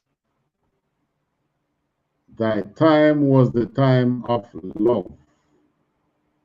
So this was the time that He said, okay, time for me to love my people. So what He did, He spread His skirt over thee and cover thy nakedness. All right? So He's now going to describe how He took us out of the nakedness. Now, the Most High is speaking metaphorical, how He deck us and so on and so forth. Read on. Another one can. Yea, I swear unto thee, and entered into a covenant with thee, saith the Lord God, and thou becamest mine. Right, we did that covenant in Moses' time. Verse 9. Another one can. Verse 9. Then washed I thee with water, yea, I thoroughly washed away thy blood from thee, and I anointed thee with oil. Right, take off those African filth off us. That stink. That stink took 40 years to come off. My word. Verse 10. Another one can. Verse 10. I clothed thee also with broidered work, and shod thee with badger skin, and I girded thee about with fine linen, and I covered thee with silk. 11. Verse 11. I decked thee also with ornaments, and I put bracelets upon thy hands, and a chain on thy neck. All right, so this is now we in our black skin and we're wearing jewelry. So it's this the Most High is describing how he took us from filth, took us out of the filth of the Egyptians. You ever hear a man cuss, a man and a woman cuss, and you might hear either one, either the man tell the woman or the woman tell the man. I said, remember, I said before me take you up your name, nobody, and me turn you into somebody, make you know you can wear clothes. You ever hear that kind of man and woman argument? Spousal cursing. It's same way with us and the Most High. He took us from nothing and made us into something. So he's describing now how he made us into something. Verse what? What verse? 13? Verse 12. Oh, 12. Verse 12. And I put a jewel on thy forehead, and earrings in thy ears, and a beautiful crown upon thine head. Turn us into somebody. 13. Verse 13. Thus wast thou decked with gold and silver, and thy raiment was of fine linen and silk and broidered work. Thou didst eat fine flour and honey and oil, and thou wast exceeding beautiful, and thou didst prosper into a kingdom. So in other words, him take us, him beat us, him wash us off, put on jewelry, put on some slick clothes, give us good food, and gave us a kingdom. 14. Canada 1 Gun, verse 14. And thy renown went forth among the heathen for thy beauty, for it was perfect through my comeliness, which I have put upon thee, saith the Lord God. 15. Verse 15. But thou didst trust in thine own beauty, and played the harlot because of thy renown, and pouredst out thy fornication on every one that passed by. It was. What we start doing with beauty? We start effing everything that passed. Listen, the Most High speak to us like a man would be speaking to his woman or a woman speaking to a man. It is only in the church they try to tell you as if, you know, they won't tell you, they won't give you the interpretation. But here the Most High is arguing with us just like a lover would argue, just like two lovers would be arguing. I made you into somebody. And what you know, when you start to F every because you turn good somebody now and people start look good, people start look for you because you turn somebody. You wear good clothes, you had good food, and me make you look so. Right? And when you start, you start F everything will pass you. You turn a war. This is what the Most High is telling us. And this is what we need to understand. This was what he did for us. He made us into somebody. And what we did. You ever hear this say, that was us and him. And then him start to cuss me. And saying, we now start going out with our lots and start to figure everything we pass to. 16. Canada 1 Gun, verse 16. And of thy garments thou didst take, and deckest thy high places with diverse colors, and plates the harlot thereupon. The like thing shall not come, neither shall it be so. 17. Verse 17. Thou hast also taken thy fair jewels of my gold and of my silver, which I have given thee, and made it to thyself images of men, and didst commit whoredom with them. All right. So this nakedness that the Most High referring to here now is idolatry. Right? We were in idolatry, and him take us out of idolatry and dress us up and make us into somebody, and then we do what? We start making images. This when it says we where is it? Pour us out thy fornication and everyone that passeth by. This is talking about us start worshiping other gods. God. We start making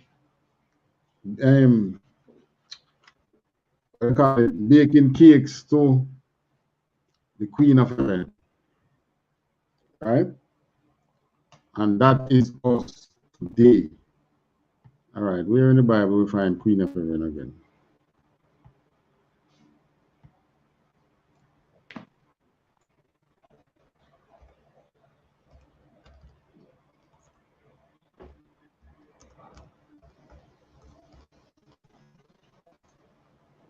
The Most High does not want us doing these things.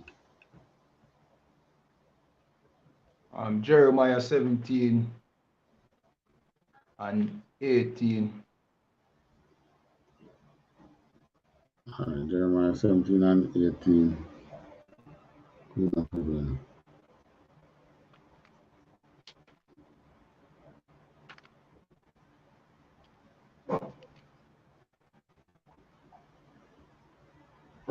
Salakia 7 and 18.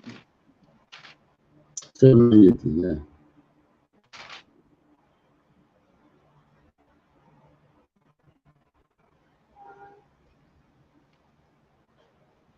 This is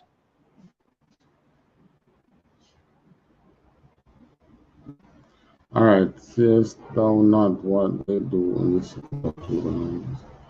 Read from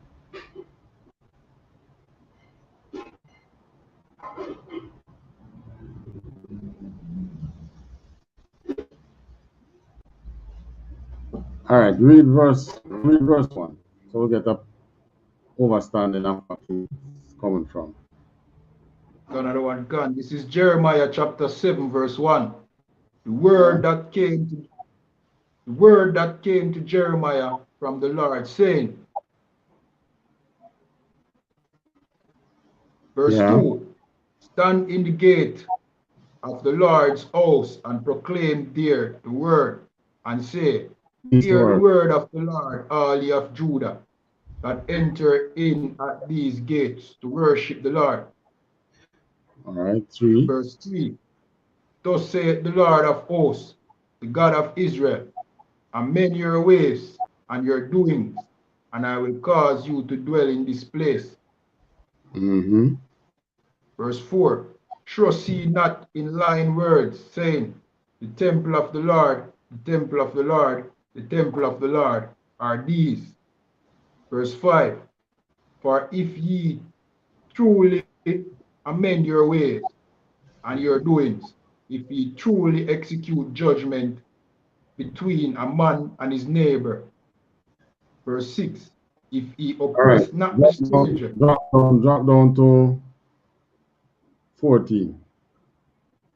Another one gone. Verse 14, therefore will I do unto this house, which is called by my name, where ye trust, and unto the place which I gave to you and to your fathers, as I have done in Shiloh. Verse 15, and I will cast you out of my sight, as I have cast out all your brethren, even the whole seed of Ephraim. All right, so this was after Ephraim was cast out, right? Which is the northern kingdom. Which is the northern kingdom. So, because of some act, which was idolatry, not keeping his laws, not making his laws the laws that governs your country, which is what we are supposed to do, they got kicked out. Because, you know, they went AY before, long before us. 16. God, verse 16. Therefore, pray not thou for this people, neither lift up cry nor prayer for them, neither make intercession to me, for I will not hear thee. All right. 17. Verse 17. Seest thou not what they do in the cities of Judah and in the streets of Jerusalem?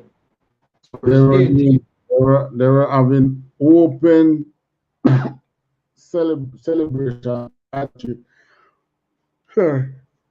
open idolatrous living was taking place in the cities of Judah, in the street of Jerusalem.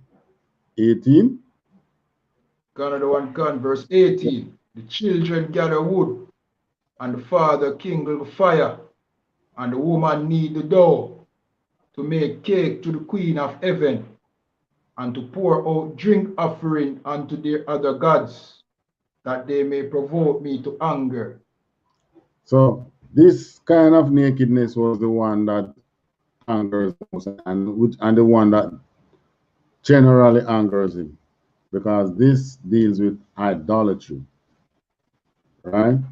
And here, what was the thing he was talking about? Idolatrous living at this time was cooking or baking, plain worshiping the Queen of Heaven.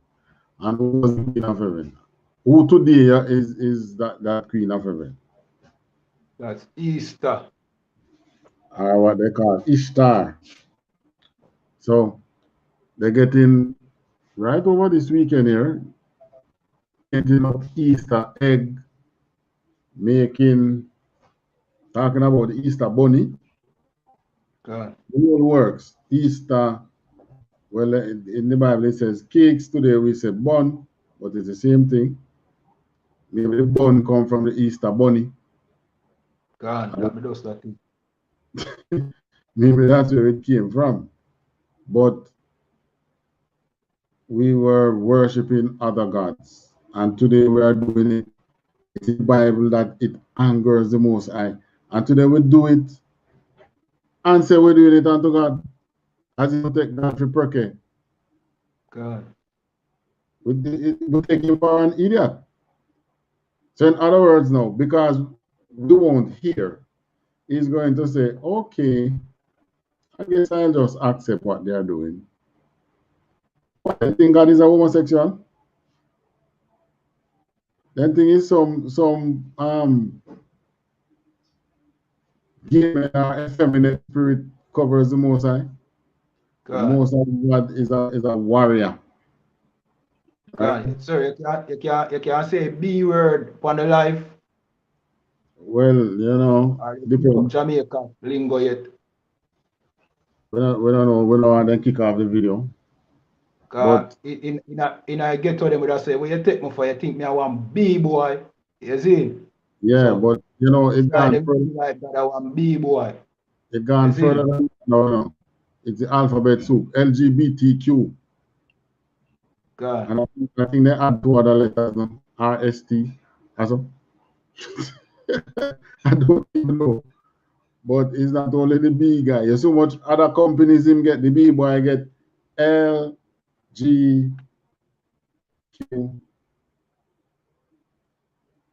How again? So like you're referring to what you were saying, sir. Like them think God I want homosexual, like him just accept anything. You know what I mean? Like anything we present to him. You know what I mean? We have a talking at the ghetto, we say, hey boy, you think me I want, you know what I mean? Yeah. You feel like you think man I want to eat that? You see? But using the B word. You know what I mean? Yes. Meaning that we're not effeminate. We don't seek God, to be politically correct. God, We don't seek to compromise. The Most High doesn't seek to compromise. God, If he's the one who make all this and you don't want to hear, you're not thinking you find it very easy for you to just mash up everything and build it back. Is he make it now? Can make it again. God, Right? Time is not of any importance to him. Time is fictitious. You know that, by the way. I'm always think about it, sir. Like, all right, time only exists within the earth because, you know what I mean, we judge time based off of things aging and the clock. You know what I mean? If you don't age, you know, within the time of the earth, there's no such thing as time, Even in my opinion. in Esau world, time is fiction. Say that again, sir, Salakia. Even in Esau's world, time is really fiction. God, It's fictional. It's only important because, you know, you measure, you realize a person born and go for 70 years, him look a certain way. God, And them start wither and so on. God, Now aging. that is the degeneration effect of the cells, which the Most High is God, put in place. God, While we were with the Most High in the wilderness, time became fictional. We weren't aging, you know. The garment did not become tattered and worn, right? People God, look the same way. That was why Moses and I mean Joshua was able to live so long. Because after we went into the promised land and the Most High started back off now, you know, we start aging thing again. But while God, we were in the wilderness, we weren't aging. God. So that That's what me I try to say. Like, without things deteriorating or aging, and without a clock or the earth spinning to show you that time is changing, time no exists. time don't exist. So I guess in the most high world, time no really exists. It just apply to us. You know what I mean? Exactly. That was the point. So it takes nothing from him to kill us all God, and rebuild all this. Right? So we were not supposed to be celebrating Easter, and the Easter that you have now is really syncretism because Easter is done under what? Christianity. Back then, Easter, Queen of Heaven was a religion by itself, God, and obviously it wasn't the Queen of Heaven alone that was being worshipped at that time because they said they gave the key to the Queen of Heaven and pour drink unto the other gods, right? But at this time of the year, what generally happens? What's the major, I should say, what events are major happening in the earth at this time of the year? In and around this time? Spring, God, right? So that is the spring that gives you the Queen of Heaven, you know. Queen of Heaven was for renewal, beginning, right? conscious. So maybe Janus was worshipped at this time too. But back then, what angered the Most High was Queen of Heaven, because we were celebrating other gods which we were one and so many different occasions that we should not do this thing. Now the church took the Queen of Heaven, start make, but it was the Catholic Church out there that came in with that cross bun, which was the cakes to the Queen of Heaven again. They bring it back. The church tell you about this time that it was the resurrection of Christ. Easter is about the resurrection of Christ, which was syncretism and a lie. But they want you to worship idols, tell you that Christ rose at this time, when there was nowhere in the Bible you see where the disciples had any form of festivity towards the resurrection of Christ. They can't find that in the Bible.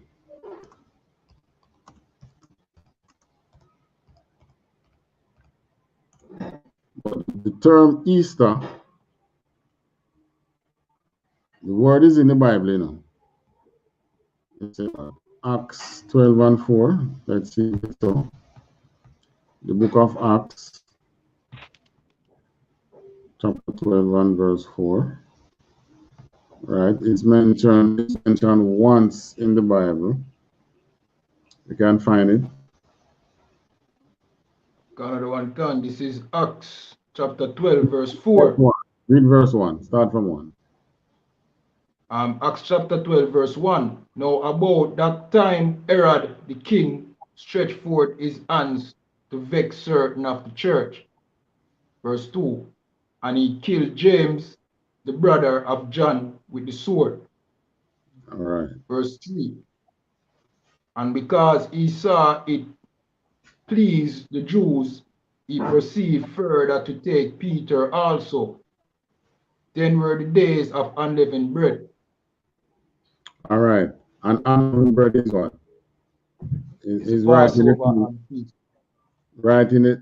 Unleavened bread is the day after the Passover. God. Right. So the big thing there was unleavened bread or Passover. So it's right in that time. Now here comes the misprint, verse 4. Verse 4. And when he had apprehended him, he put him in prison and delivered him to 4 quaternions of soldiers to keep him, intending after Easter to bring him forth to the people. All right. So right in the time when 1611, when the Bible was being, the King James Bible was being printed, we were already celebrating the white man's Easter. So that's how it ended up in the Bible, as a misprint. But it should have been Passover or unleavened bread, because they mentioned unleavened bread in verse 3. But they use this to kind of justify that, yeah, the church can keep Easter. It's in the Bible. But this is how the heathens put their idolatry, and maybe, and probably no misprint. It's probably purposeful,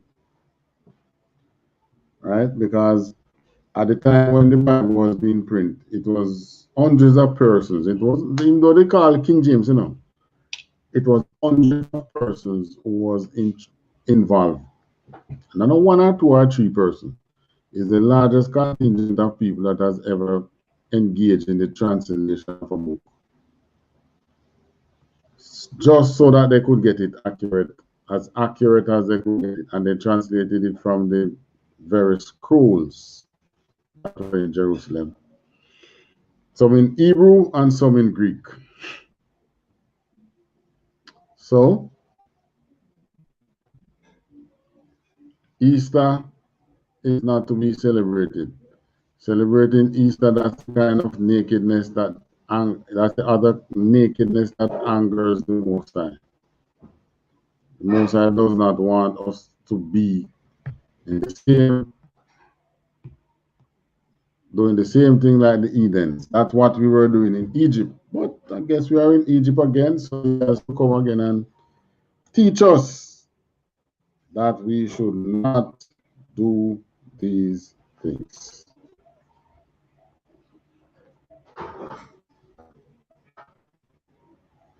All right, questions?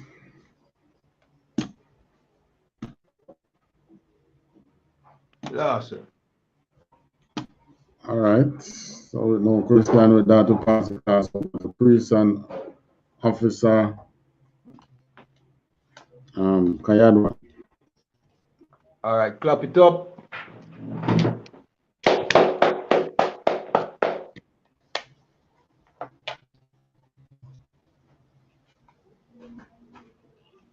Close.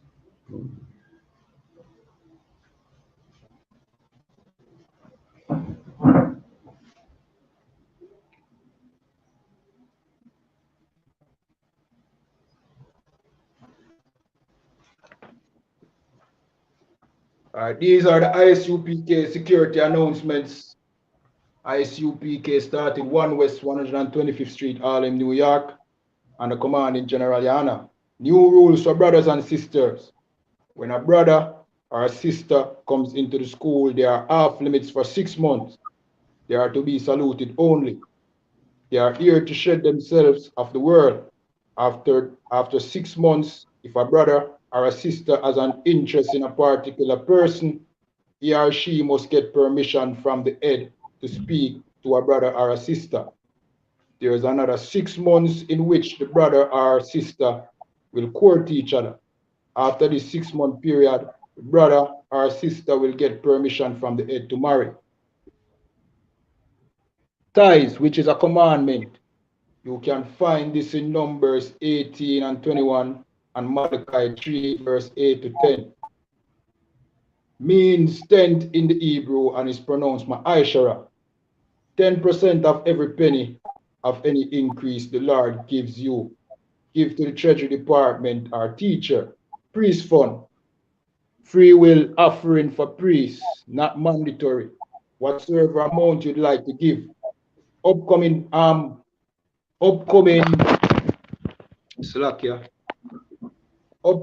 holy convocation is the Passover.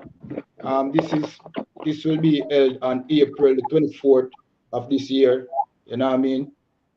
You can find more information on the Passover on all I.S.U.P.K social media platforms. You know what I mean? Reminding Akiam and Aquatiam to check on social media such as ISUPK.com, Facebook, Twitter, YouTube, and so on for I.S.U.P.K events. If a brother would like, if a brother wants to be a trooper in the school, then he is to start wearing all black, which includes black boots, shirt, pants, headband, or scarf. And with that, we say a marchum, which means to stand.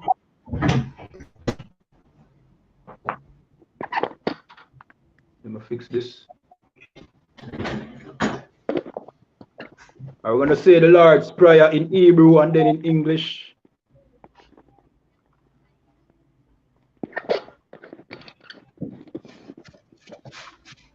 Turn and face the east.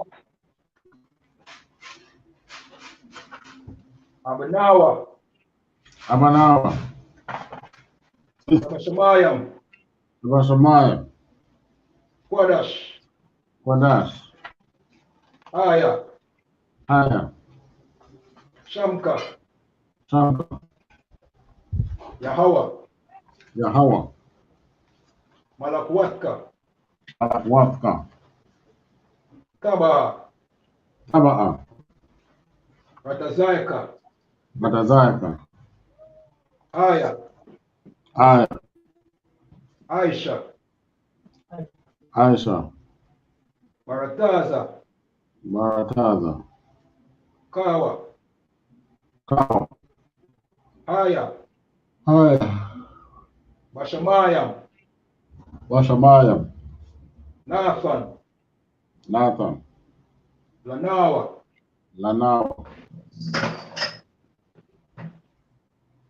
Lakam. Kal. Yawam. Wasalak Lanawa. Kawabwat Nawa. Kasalat Nawa.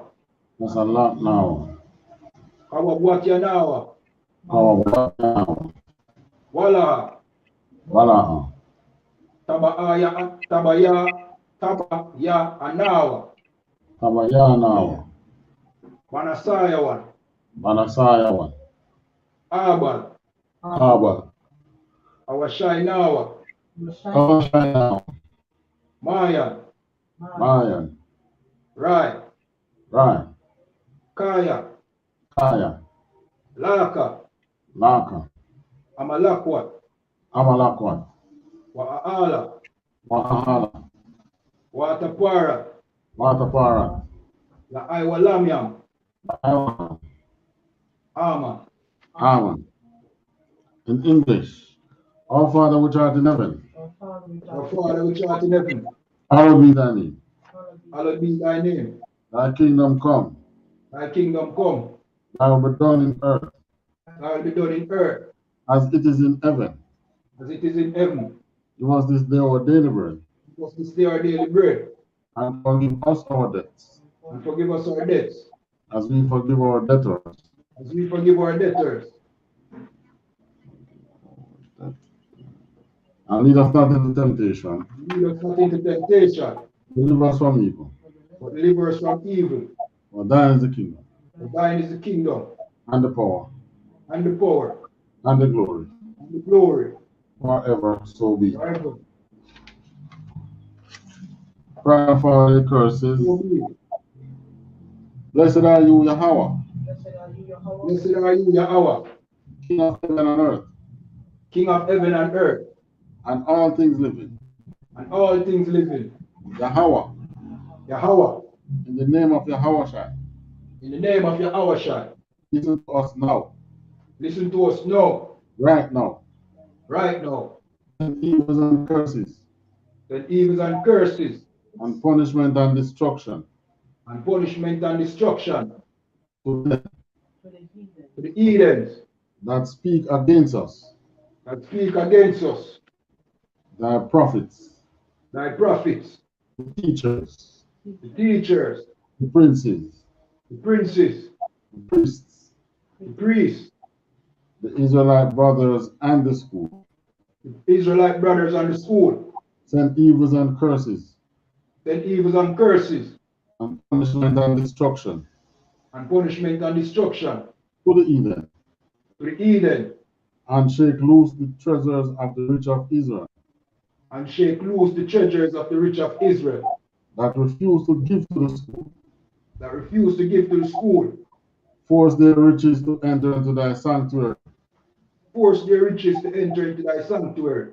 Send evils and curses, Then evils and curses, and punishment and destruction and punishment and destruction to the Edomites, to the Edomites, and the nations, and the nations, and their drug dealers, and their drug dealers, the court system, the court system, the prison system, the prison system, Planned Parenthood, Planned Parenthood, all the government of our enemies, all the governments of our enemies, Amalek synagogues and armies, Amalek synagogues and armies, Roman Catholic Church, Roman Catholic Church, the Pope, the Pope, Islam, Islam, Christianity, Christianity, Egyptology, Egyptology, militia, militia, Ku Klux Klan, Ku Klux Klan, Aryan Nation, Aryan Nation, Skinheads, skinheads,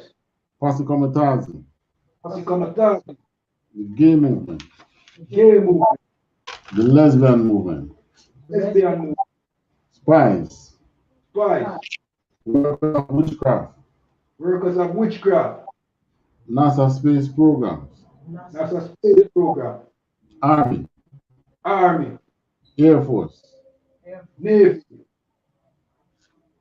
Air Force, Navy, Marines, Slovakia, Air Force, Army, Army, Navy, Navy, Air Force, Air Force, Marines, Marines, Wall Street. Wall Street, Open up the internet. open up and the airways, and the airwaves, the cable access channels, the cable access channel, and the radio channels, and the radio channel. convict the spirit of any of thy people Convict the spirit of any of thy people that seek to stop us that seek to stop us and bring swift destruction and bring swift destruction to all the heathen to all the heathen that stand in the way that stand in the way or try to stop us or try to stop us from broadcasting your words from broadcasting your words throughout the planet Earth. throughout the planet Earth. Let loose all the plagues, Let loose all the plagues, cause them to go to and fro cause them to go to and fro through the earth through the earth and consume them. and consume them. Let the plagues shake Let the plague shake the house of the thief the house of the thief and the murderer. and the murderers. Let Yahweh, Let Yahawashi, Michael and Gabriel Michael and Gabriel come down with the flying saucers come down with flying saucers and punish all the heathens and punish all the heathens that come up against us that come up against us as we speak thy word. as we speak thy word. Cause it to be known by all Cause it to be known by all that it is the angels that have done it. that it is the angels that has done it. Cause it to be spread through the media, Cause it to be spread through the media, through the throughout the whole world. throughout the whole world. Cause them to shake at thy coming.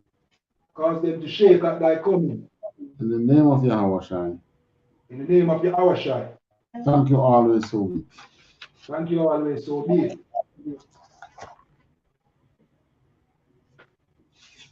Prayer for the poor. All right, this is the prayer for the power in the Hebrew. Yahweh Hashem Yahawashi. Yahweh Hashem, Baba Kwasha. Baba Kosha, Nathan Lanawa. Natan Nanawa, Akak. Akak, Akak. Akak, Larapa. Larapa, Kalmakala. Kalmakala, Wakal Madawa. Wakal Madawa, Akak. Akak, Lata'ar. Lataar, Amatazaria. Amatazarian, Akak. Akak, La Aquayam. Lapaya, Amatayam. Amathia, Akak. Akak, Irakawa. Inrakawa, Atamala. Atamala, Nagarashan. Garshan, Ba'asham Yahawashai. Basham Yawashai, Tawala Aman. Tuwadaman. In English, Yahweh in the name of Yahweh. Yahweh in the name of Yahawashai. Please give us the power. Please give us The power to heal all manner of sickness and all manner of disease. the power to heal all manner of sickness and all manner of disease. The power to cleanse the lepers. The power to cleanse the lepers. The power to raise the dead. The power to raise the dead. The power against unclean spirits. The power against unclean spirits. To cast them out in the name of Yahweh. To cast them out in the name of Yahawashi. Thank you, so be. Thank you. Thank you, so be it.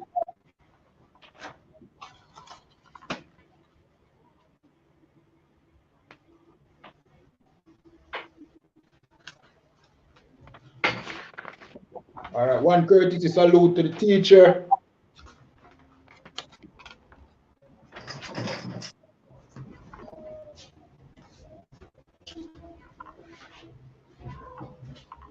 Amajum Shabbat. Amajum. Barak. Yahweh Hashem Yahawashi Barakatah. Yahweh Hashem Yahweh Barakatam. Yaramata. One courtesy salute to the sister. Turn and face the sister. Amajum Shabbat. Amajum. Barak. Yahweh Shamar Alatan Ba'ashem Yahawashi. Yaramata. Last.